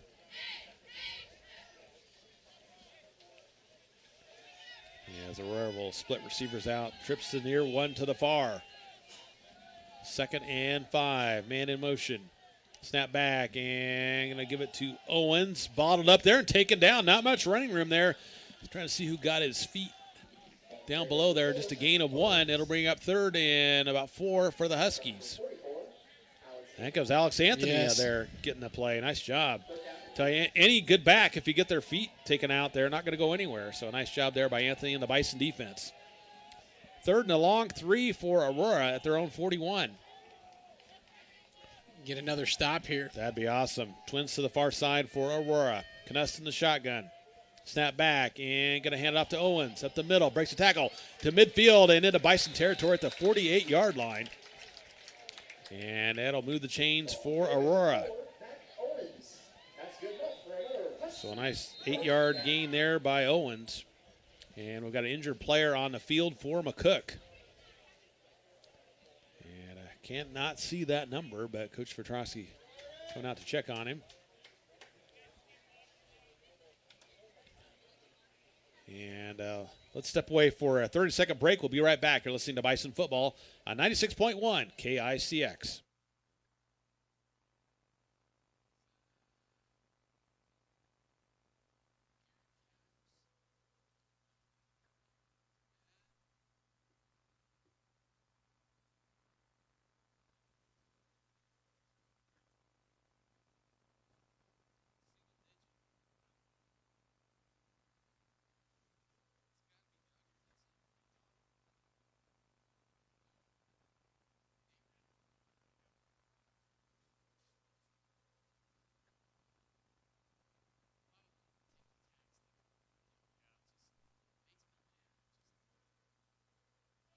Go out and compete. Welcome back to Bison Football here on 96.1 KICX. Injured player was number 2, Nate Renner, able to walk off the field, so good to see that.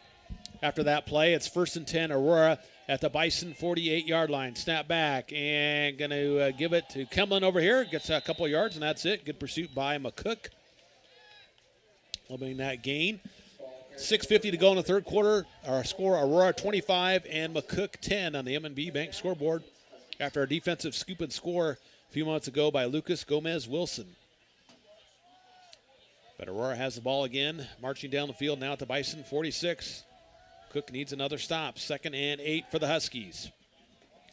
Canist under center, a little toss pitch. Colazzo over the left side, breaks the tackle, 40. Look out, block at the edge, 35-30, 25 and 20. Still on his feet, spins around and down at the 16-yard line. About 31 yards on that run by Colazzo.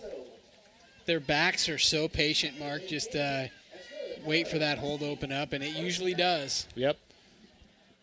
Some other Class B scoring updates. Waverly over Beatrice, 42-0. Scottsbluff blanking Alliance, 34-0. Northwest over Seward, 26-7 in that one. Wow, that's kind of a surprise. So first and 10 rather for Aurora at the Bison 17. Snap back. Canust is going to hand it off over here left side inside the 10. Spins around and down to about the 8-yard line. I believe that was Colazzo with that carry. Pick up about 7 on that run. He's up over 100 yards, so they've got 2 backs over 100 yards on the night. Havlicek with the tackle there for McCook. It's 2nd and 2 for the Huskies at the Bison 8-yard line.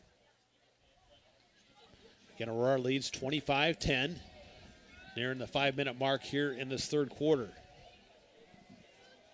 Bison trying to get a stop. Receiver split out far side. Canust under center. Snap. And give to the... No, he's going to keep it. It's Owens here near side. And taken down back to the 14-yard line. Great read there by McCook. And he is knocked back for a loss. And he didn't like that. Yeah. He's a little slow getting up. That was a hit. Lucas Gomez-Wilson there, along with a couple other Bison players. So great job there by McCook's defense. A loss back to the 14-yard line. Loss of about 5. So it's now 3rd and 9 for the Huskies. Canest gets the snap, rolls to his right. He's got a couple blockers, looks downfield, a pass in the flat, complete at the 10, but right there making a tackle is McCook's defense. Lucas Gomez-Wilson there again. Gain of about 3 or 4, and that's it. And it'll be 4th down and about 6 for the Huskies. What do you do here? Oh, my goodness, I don't know. Actually, that was Bordner with that tackle. The Huskies, I'm sure they're going to go for it. I got 3 right. And Coach Peterson, of course, he's a longtime assistant, taking over for a longtime head coach Randy Hubert. So 4th down, and about 6 from the Bison 12, we'll call it. And Aurora is indeed going to go for it. Yep, twins to the near side. Bison defense need to stop. And going to throw a little jump pass, and incomplete. A little bit too high, and it's incomplete, and the Bison defense holds. They wanted to the big, tall guy, but couldn't quite get it, a little bit too tall, and it's incomplete, and the Bison defense holds out the Huskies on 4th down. That's 2 red zone stops that we have now tonight, Mark, and that's pretty impressive. You know, this defense, even when we're having trouble, is a good defense. I mean, I think that, you know, we're within 15 points of a really good football team right here. We've got the ball, and if we can get something going here, if we could possibly get a score, and I think it's looking good. Yeah, Aurora's a little shocked here, I think. So here we go. Bison take over. 1st and 10 from their own 12. Duggar in the shotgun. Receiver split to either side. Snap back. And going to give it up the middle again. Fighting for a yard or two, and that's it. And it'll be 2nd down and 8 for the Bison. Kenny Hosick with that carry for McCook. 2nd down and 9 for Frankly, McCook. I thought we might see him carry the ball a little bit more tonight than what we have. Maybe we will in the second half, but. So 2nd and long here for the Bison at their 13. Twins to the near, one to the far for the Bison. Duggar in the shotgun, looks over the Husky defense. Gets the snap, and he's going to hand it off, and not much room there, maybe a yard, and that's it. I'm assuming that's McDonald, but I can't quite see who was on the bottom of the pile. No, McDonald's over here. Maybe Anthony with that carry. And it'll bring up 3rd down and 8 here for the Bison. So under 3 minutes to go here in the 3rd quarter. Aurora 25, McCook 10. But the Bison face a big 3rd down. Twins to either side. Duggar in the shotgun. Snap back. Fakes a handoff. Trying to run for a screen. And in trouble. Owens has him. But loses a tackle. Still on his feet. Breaks the tackle. 10, 15. Over the far sideline. 20. Up to the 25-yard line. Adam Duggar. Another great scramble. And a flag flies as well. Might be a late hit. And let's see what Hopefully that's about. It's not on us. Oh, there's also a flag back over there. So back near the goal line. You're going to have a holding and a personal foul. Yeah, personal foul on Aurora. Oh, they just must have called it. That's not a flag. I don't know what the cup or something on the field. So a big run there by Duggar and tack on the 15 yards. Yeah, Kyle, you're right. They did not call a flag on McCook. So we will take the run and we get the 15 yards and penalties against Aurora on a personal foul. Yeah, and you caught me. You turned the volume up, and I was talking when we were on the break, and that's what I was saying. Some of the little chippy stuff that's going on out there just really unnecessary. I was just saying, go out and compete and knock that stuff off, and got a penalty right there. 1st and 10, the Bison 41, and a give up the middle, and boy, there's not much running room there. No gain on the play again for the McCook Bison. That was Anthony Bortner with that carry for McCook, and it'll be 2nd down and 10 for the Bison. Under 2 minutes to go in the 3rd quarter. Aurora 25 and McCook 10. Bison have a 2nd and 10 from their own 41. Can't say enough about how Adam Duggar's played tonight. He has done a great job, especially with his legs, keeping plays alive. Twins to the near, one to the far. Snap back to Duggar. Little pass over here. They read it. Oh, almost. Pick 6. But incomplete as Tiggle had it in his sights, but fumbled it and incomplete. And it brings up 3rd down and 10 for the Bison. Cook catches a break there on that incompletion. And let's see what they can dial up with here on 3rd and long.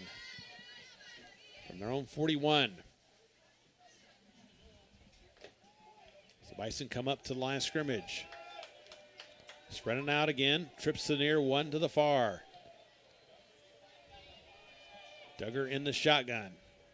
Snap back, low snap, pressured, and he is in all kinds of trouble. Just heaves it over here near sideline, and it's incomplete. And the Bison will have to punt it away. A great awareness by Duggar. He was running for his life back there, and might have an injured player here for McCook on the near sideline. Tegan Rice, yeah, a little hobbled there. Able to walk off. Good to see that, but Bison will have to punt it away. Aurora brought all kinds of pressure there up the middle, and Duggar forced out of the pocket and just threw it away. And they will be punting it away from the 41-yard line. 4th and 10 for McCook. McDonald stands at his 25-yard line to receive the snap. Aurora not sending anybody back deep. Snap back, and he's going to boot it. End over end. And takes a bounce inside the 20, or about right at the 20-yard line is where they will spot the football, and that's where Aurora will take over, first down and 10. 1:26 to go in the third quarter. Our score, Aurora 25 and McCook 10.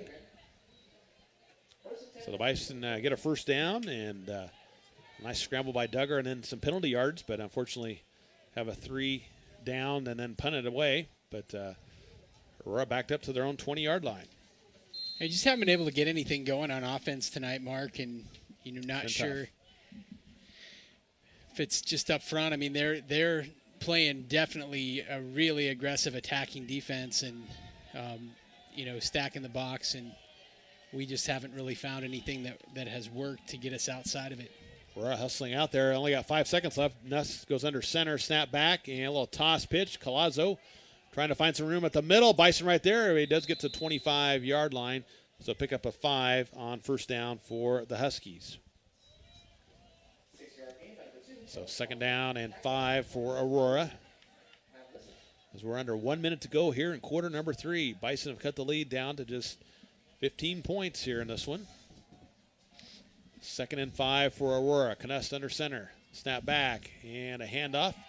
Up the middle and barrels over a tackler, Colazzo, at the 30 and bottled up at the 31. And he will pick up 6 yards and move the chains for Aurora. Remember, Mark, this is a Aurora team that went out and beat York 48-7, 49-7 last week. 48-7. 48-7.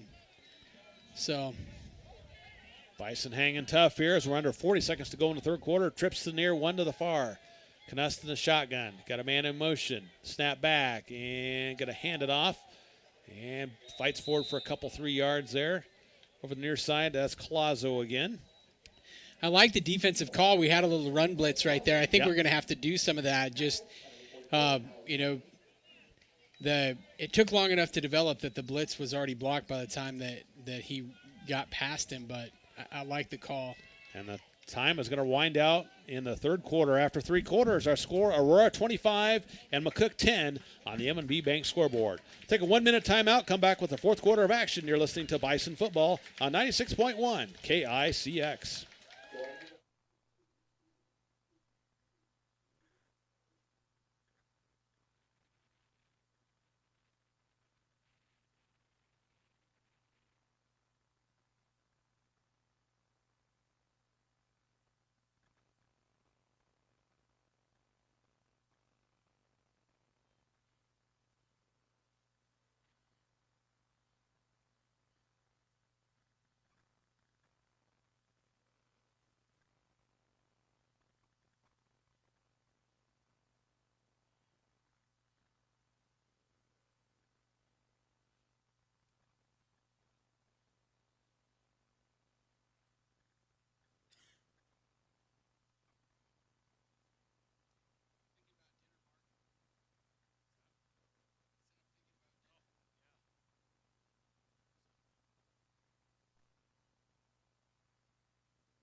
Welcome back to Bison Football as we start the fourth quarter. Aurora has it 2nd and 7, and a give up the middle, nowhere to go for the tailback for Aurora.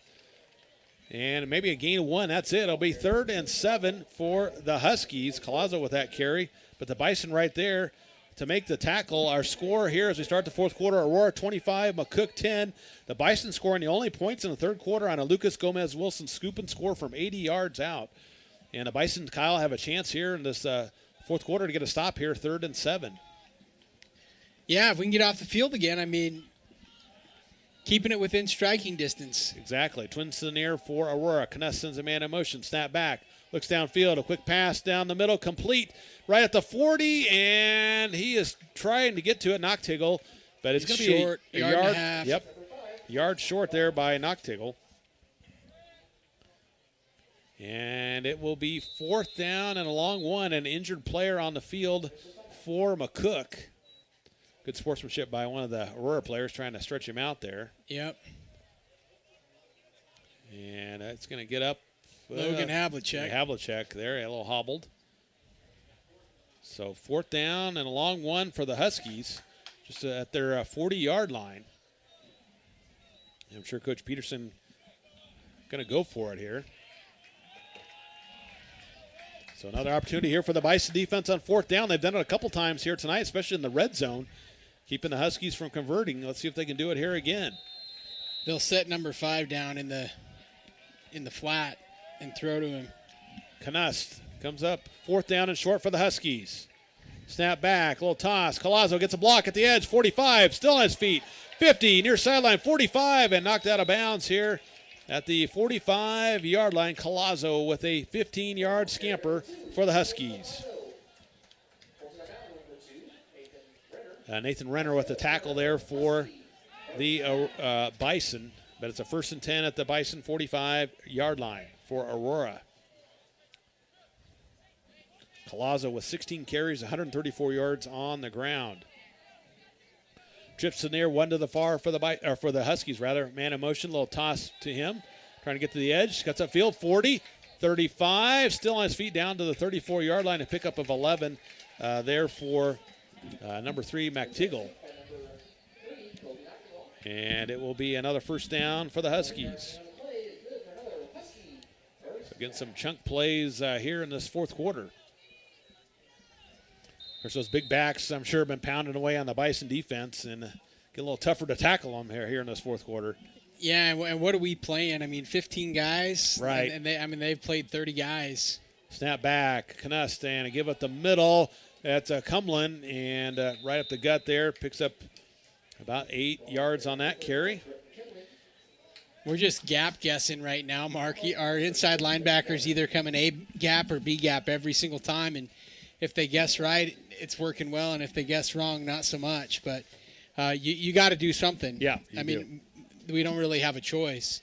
So 2nd and 2 for the Aurora Huskies at the Bison 27-yard line. Snap back and a give, hit, and taken down in the backfield. Great job there on the penetration and sack in the backfield. They guessed right. They guessed right, just like you said, Kyle. And a nice job there leading the charge. There for McCook. It was Bortner, I believe. So loss of 1. It'll bring up 3rd down and 4 for the Aurora Huskies. 9:43 to go in the game. Aurora 25, McCook 10. Knust goes under center this time. Snap back, a little toss. Collazo gets a block and fights forward for 3 tough yards. And I think he's got enough to pick up the yardage for the 1st down. You know, I was thinking about this, Marky. There's got to be something a little mental when the offense knows they have 4 plays every single time that you're probably not going to punt. That has to change your mentality, doesn't it? I think it does. And Aurora does pick up that 1st down. Have they punted? I think one time. Yeah, the Pooch. Yep, that Pooch punt. The quarterback Pooch punted, yep. So 1st and 10 for the Huskies at the Bison 23. Knust goes under center. Snap back and give to the fullback up the middle. Kemlin. 2 yards there probably is all. Alex Anthony with the tackle there for the Bison. 2nd down and 8 for the Huskies. Under 9 minutes to go in the contest. McCook trailing by 15 to the Aurora Huskies. It's really interesting because 31 Kemlin, their fullback, is 25 and 40 pounds smaller than their running backs, respectively. Trips in there, 1 to the far. Knust gets the snap, looks downfield, a little screen pass. Collazo's got a couple blockers inside the 15, the 10, the 5, and he's in. Touchdown, Huskies. Great moves for the big guy at about the 5 there, and it's a touchdown for Aurora. See, when the defense blitzes every time, you run that slip screen, and it works pretty good sometimes. Yep. 23-yard touchdown pass to Collazo. And Aurora gets on the scoreboard, leads 31-10 over McCook, and this time they will line up for the extra point kick. I want to see the sheet. I want to see the philosophy. I want to know why they do what they do, Mark. Ball is down. The kick is on the way, and it is good. 8:30 to go in the contest. Aurora leads over McCook 32-10. step away for a 30-second break. We'll come back with the kickoff. You're listening to Bison Football on 96.1 KICX.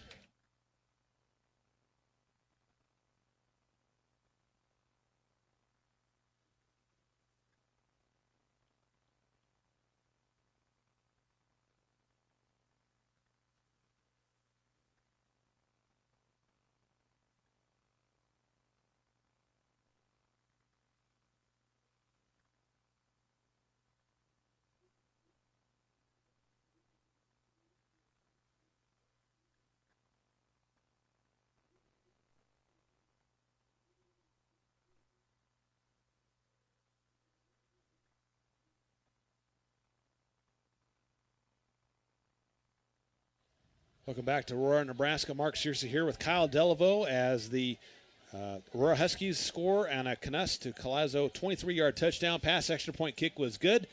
And with 8:30 to go in the contest, our score Aurora 32 and McCook 10 on the M&B Bank scoreboard. And an impressive drive there, Kyle, for the Huskies as they do a little slip screen. We talked about Bison having to blitz a little bit, and unfortunately if you blitz, you can sometimes give up those pass plays, and that's what happened on that particular play by the Huskies. As Huskies look to kick it off here from their own 40. They've kicked it deep. They've pooch kicked it. They've tried an onside kick and a high end-over-end kick. And it's taken at the 5, up to the 10. Looking for some room here near sideline, 20. And that's about where the 21-yard line. That's where McCook will take over. First down and 10 with 8:23 left to go here in the contest. As the Bison return there by Hosick. So we'll see what McCook can do here offensively here late in this game.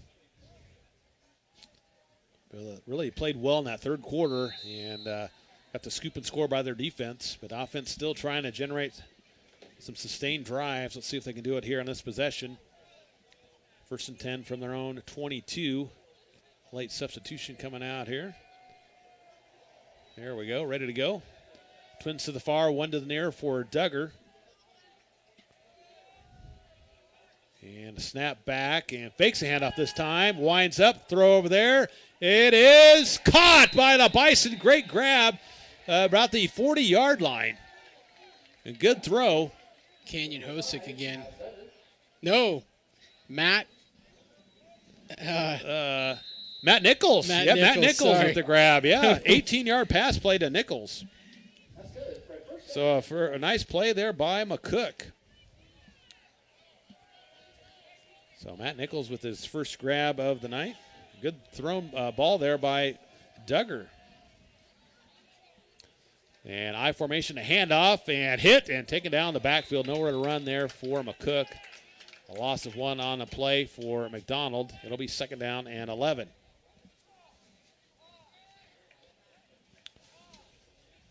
As the Bison will bring in the play from the sideline.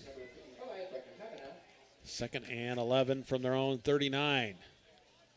7:30 left to go in the contest. Aurora 32, McCook 10. Twins to near, one to the far. For Duggar, he's in the shotgun. Snap back, fakes the handoff, looks downfield, pressured in the backfield, and he's going to be sacked all the way back to the 27-yard line. That's a late flag. Yeah, he pushed him down, and Aurora doing some things, extracurricular activities, and got caught for it, and that's a personal foul by Aurora. But a huge sack there on Duggar. If that's his second one, I think he's done. Yeah, if it is on, I think that was 54, not 74. The sack was about 12 yards there, but then they mark off the penalty yardage. So it ends up being a Bison at the 43-yard line, maybe. And I'm trying to remember. I think you still keep the down. Yeah, so. A personal foul isn't an automatic first down? Nope. Okay. So it'll be second down, and I think it should be third down, actually. But anyway, we'll take it 2nd and 7 for McCook. Quick pass, and a little behind the intended receiver for McCook. Intended there for Lucas Gomez-Wilson, but it falls to the turf, incomplete, and it'll bring up 3rd down and 7 for the Bison at their own 43. They definitely don't need that extra activity out there. Just play hard, clean football. Yeah, for sure. Don't need that from any team. And that happens a lot. I mean, It you does. see it from time to time, but it's an emotional game, and you get into it, but you got to Yep. keep your emotions in check. So here, 3rd and 7 for the Bison. Duggar goes under center, I formation behind him. Gets the snap and fakes the handoff, rolls to his left, and wide open there. It's complete to Nichols at the 48, and he might be a yard or so short. Yeah, maybe to the 49. Let's see where they spot get under it. center and snap the ball. And do you measure it? No, I didn't see them signal first down, did they? Well, they did. We'll take it. 1st and 10, Bison. Wow. Love it. We will take that spot. 1st and 10, McCook at the 49. 6:40 to go in the contest. Bison trail by 22. I like the play call too. Yes. I mean, if we're gonna throw, if we're a team that's gonna throw the ball 20 times a game, we need to figure out some things that aren't play action or 3-step, 5-step drops, and I think we can win with this team for sure. Twins to the far one to near. Duggar gets the snap, rolls to his right, pressured, and eludes tacklers over there, still on his feet, and finally knocked out of bounds right at the yard marker there at the original line of scrimmage. Yeah, no gain on the play. It'll bring up 2nd and 10. McCook fans did not like that. It was close to out of bounds over there, but yeah, I think he was still in. I mean, yeah, it was kind of got extended as he got hit in the field of play, and then kind of went out of bounds. So yep. So no gain, 2nd down and 10, and no flags as well. The clock stops with 6:12 remaining in the game. Twins to either side of the field for Duggar and the Bison. At their own 49, snap back. Duggar pressured up the middle, and he is hit and taken down the backfield to 42-yard line. A loss of 8 for Duggar. Tell you, Kyle, they're just pinning their ears back and coming hard to the quarterback. Yeah, well, I mean, it's been, 3, 4, 5 plays now we've had receivers 30, 35 yards downfield. So, I mean, it takes a while for that to develop. Yep. And so 3rd and about 17 now for the Bison. Ball spotted at their own 42-yard line. As the Bison come up to the line of scrimmage. Twins over here near side as also Hosick splits out to the far side. 3rd and long. Snap back.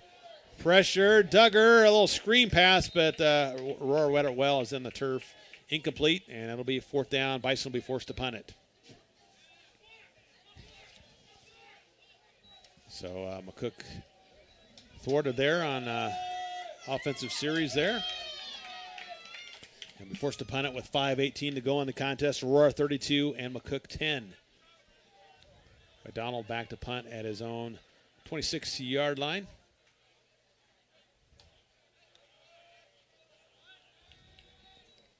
Snap back, and he winds up, boots it away. Nice punt over there, and hits at the 30, but it takes a Aurora bounce back to the 31-yard line. That's where Aurora will take over 1st down and 10 with 5:08 left to go here in this contest. So Huskies. Hopefully we can get a stop here, Mark, and that would be nice. Did it last time. Let's get out of here without any more points on the board. Yeah, that'd be great. As the Huskies get their final words from Coach Peterson, the Bison defense back out on the field. They've made some stops on 4th down, and especially in the red zone a couple times tonight. Had a scoop and score. Yep. For the only touchdown for the Bison tonight, so good to see that. Special teams did their job as well. Gross had a field goal. Yep. Late in the first half. 1st and 10, Aurora at their own 31. Man in motion. Canusk gets the snap. And going to hand it off, looking for some room here near sideline. Goes Collazo.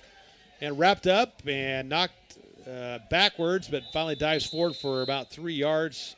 A lot of running there for not much gained. It'll be 2nd and 7 for Aurora. It keeps the ball in bounds, so the clock continues to run. Under 5 minutes to go in the contest. That young man has had some really nice carries tonight, Mark. Yep, I have him with 18 carries, 140 yards on the ground. He had that nice touchdown reception last possession. We haven't seen much of Owens in the second half. Nope. 2nd and 7 for the Huskies. Bison showing blitz. Kness pulls back up under center and going to maybe change the play. Snap back, a little toss pitch to Collazo, trying to get to the edge. 30, 35, there's a flag, another flag. Yeah, holding. Gain about 3. Holding and holding. And most likely going to be against the Huskies. Holding by the line and holding by the receiver out on the edge. Yep, and it is indeed holding on Aurora. It's been their only flaw here tonight, some personal fouls and some holding penalties. 4 penalties for 55 yards here in tonight's contest. Not much gained on that play. Let's see if Coach Petrosky might take the play. Takes the down? Yeah, get the down. But 10 yards. Yeah, 10 yards is 10 yards. I think you got to take it. So I think they're trying to see for sure where the foul was called. Well, it depends on which one, right? Because the line one would be in the backfield. Yeah. They called another play, like a personal foul. That's the second time I've seen that this year. I'm not for sure. They like puts his hands together, and it's all the way. It's a 15-yard penalty back to the 18-yard line. Puts his fists together. I'm not for sure what that call is, but it's against Aurora, so the Bison will definitely take it. All the way back to the Husky 18-yard line, 2nd down, and about 20 yards, we'll say. I formation. Little toss pitch, and head taken down. The backfield, Collazo, nowhere to go. Trying to see who made that tackle. Great job, right in the hole. I think it was Anthony. I think it was Anthony again. Yeah, great job. He's had a lot of tackles here tonight. Brian Esch, if you know that call and you're out there, let us know. When you know, like punch your fists together in Bob front Elder, of you. some of our referee friends. 3rd down and long here for the Huskies at their own 18-yard line. 3:30 left to go in the contest. Trips to near, 1 to the far. Snap back. Kness looks downfield, trying to run a little screen again. It's complete. Got some room. 20, 25. There's another flag. 30, 35, 40, 45. Still on his feet. 50, 45, 40. And it's going to try to go for a touchdown. 25, 20. But it's going to come back. Collazo with another screen touchdown from about 82 yards, but it's going to be all for naught. Yeah, 55 was just holding like to beat the band right out in the middle of the field. The ref right there to call it. And it is holding on the Huskies. So negate the huge run. Collazo has got to be gassed after that play. It was a great run by him, but aided by a couple of holds, and it is going to go back. Yeah, it's easy to get the open field when you hold onto jerseys. Yep. So. And Collazo's going to walk off here. It's like, I got to take a breather. Else in. He's definitely tired. Yeah, that was, I said, about an 80-yard scamper after the grab. And he kind of went from one side to the other, so yeah. a little extra. Probably 100 yards yeah.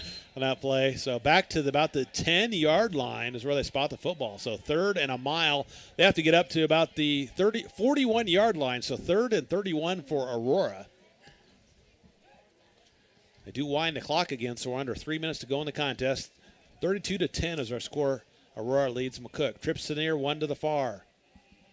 Man in motion, snap back, and going to give it to Owens, trying to come at the middle, across the 15 to the 16-yard line. Little safe play there. Do they go on 4th and 26? And a timeout by Aurora. Wow. So we will take one as well. 2:41 to go in the game. Aurora leads over McCook, 32-10. Back after this 30-second break on 96.1 KICX.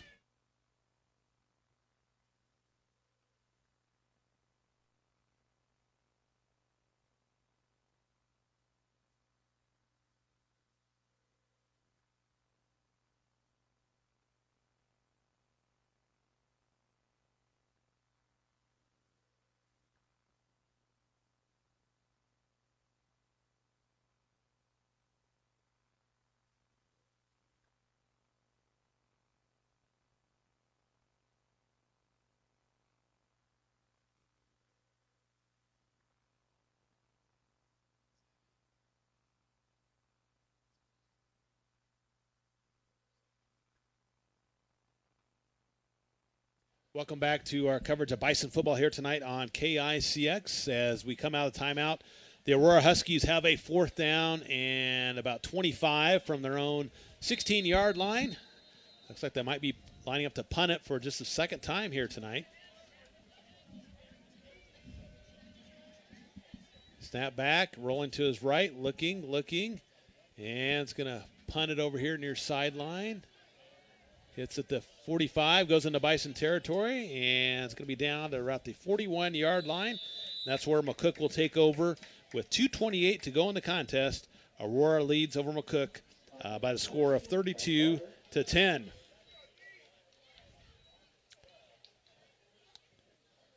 So the Huskies punt it. And McCook will probably have one final possession here for the end of this game. It'd be really nice to see him get something going here, Mark. I know that it's not going to change the outcome of the game, but we're either 8 or 9 quarters without an offensive touchdown. Right. And would be really great if we could get something going away. Duggar gets a snap, rolls to his right. Quick pass over there, and incomplete.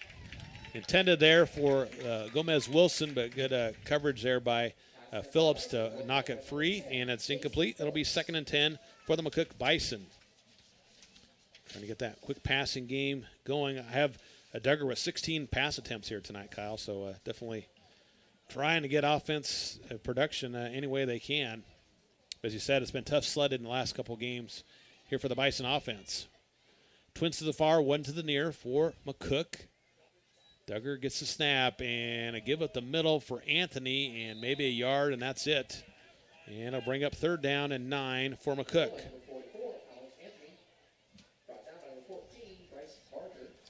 Some other scoring updates. Northwest over Seward, 33-14. Gross over Crete, 50-25. And Waverly leads Beatrice 49-7. So 3rd and 8 here for McCook. Got trips to the far side. Duggar in the shotgun. Snap back, rolls to his right. Pressured and throws it here near side. And incomplete. He was looking for Hosick over here, but it falls to turf, incomplete. And it'll be 4th down and 8 for McCook. So unfortunately a 3 and out here for the Bison offense. Have to give it back to the Aurora Huskies. As Steyer goes back deep to receive for Aurora. McDonald will try to punt it away from his own 30.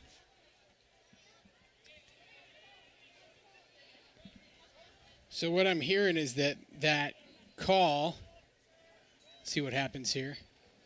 Donald takes his time, almost gets a block, but finally does get a nice kick away at the 30. Finally takes a Bison bounce this time. Inside the 20 and down to about the 15-yard line. So McDonald gets a good punt there for McCook. Yes, Kyle, back to that it's call. An act by an offensive or defensive player who initiates contact against an opponent who's not the ball carrier with the front of his helmet. Okay. So that's what that call was, we think, over there. So Aurora has it, 1st and 10 from their own 15, up 32-10 here on the M&B Bank scoreboard. And if they went to block the kick, I'm guessing that they'll probably run a normal offensive series here. Yep. Knust and the starters back out on the field. Owens as well. Which, you're up 32-10. You might think you want to run a few reserves out there. Boy, is that score right, Rich? 54-0. Scottsbluff over Alliance. And it's going to be a give up the middle there. And trying to bounce to the outside. It's Kimlin. Across the 20, 25, 30. Spins around and still on his feet up to the 32-yard line. Nice moves there by the fullback, picking up about 14 yards on the carry. And the Huskies will move the chains and have it at their own 33-yard line. A couple more plays and this one will be over. Huskies are going to win their 4th game in a row, and unfortunately for the Bison, going to lose their 3rd game in a row. Knust maybe going to victory formation here.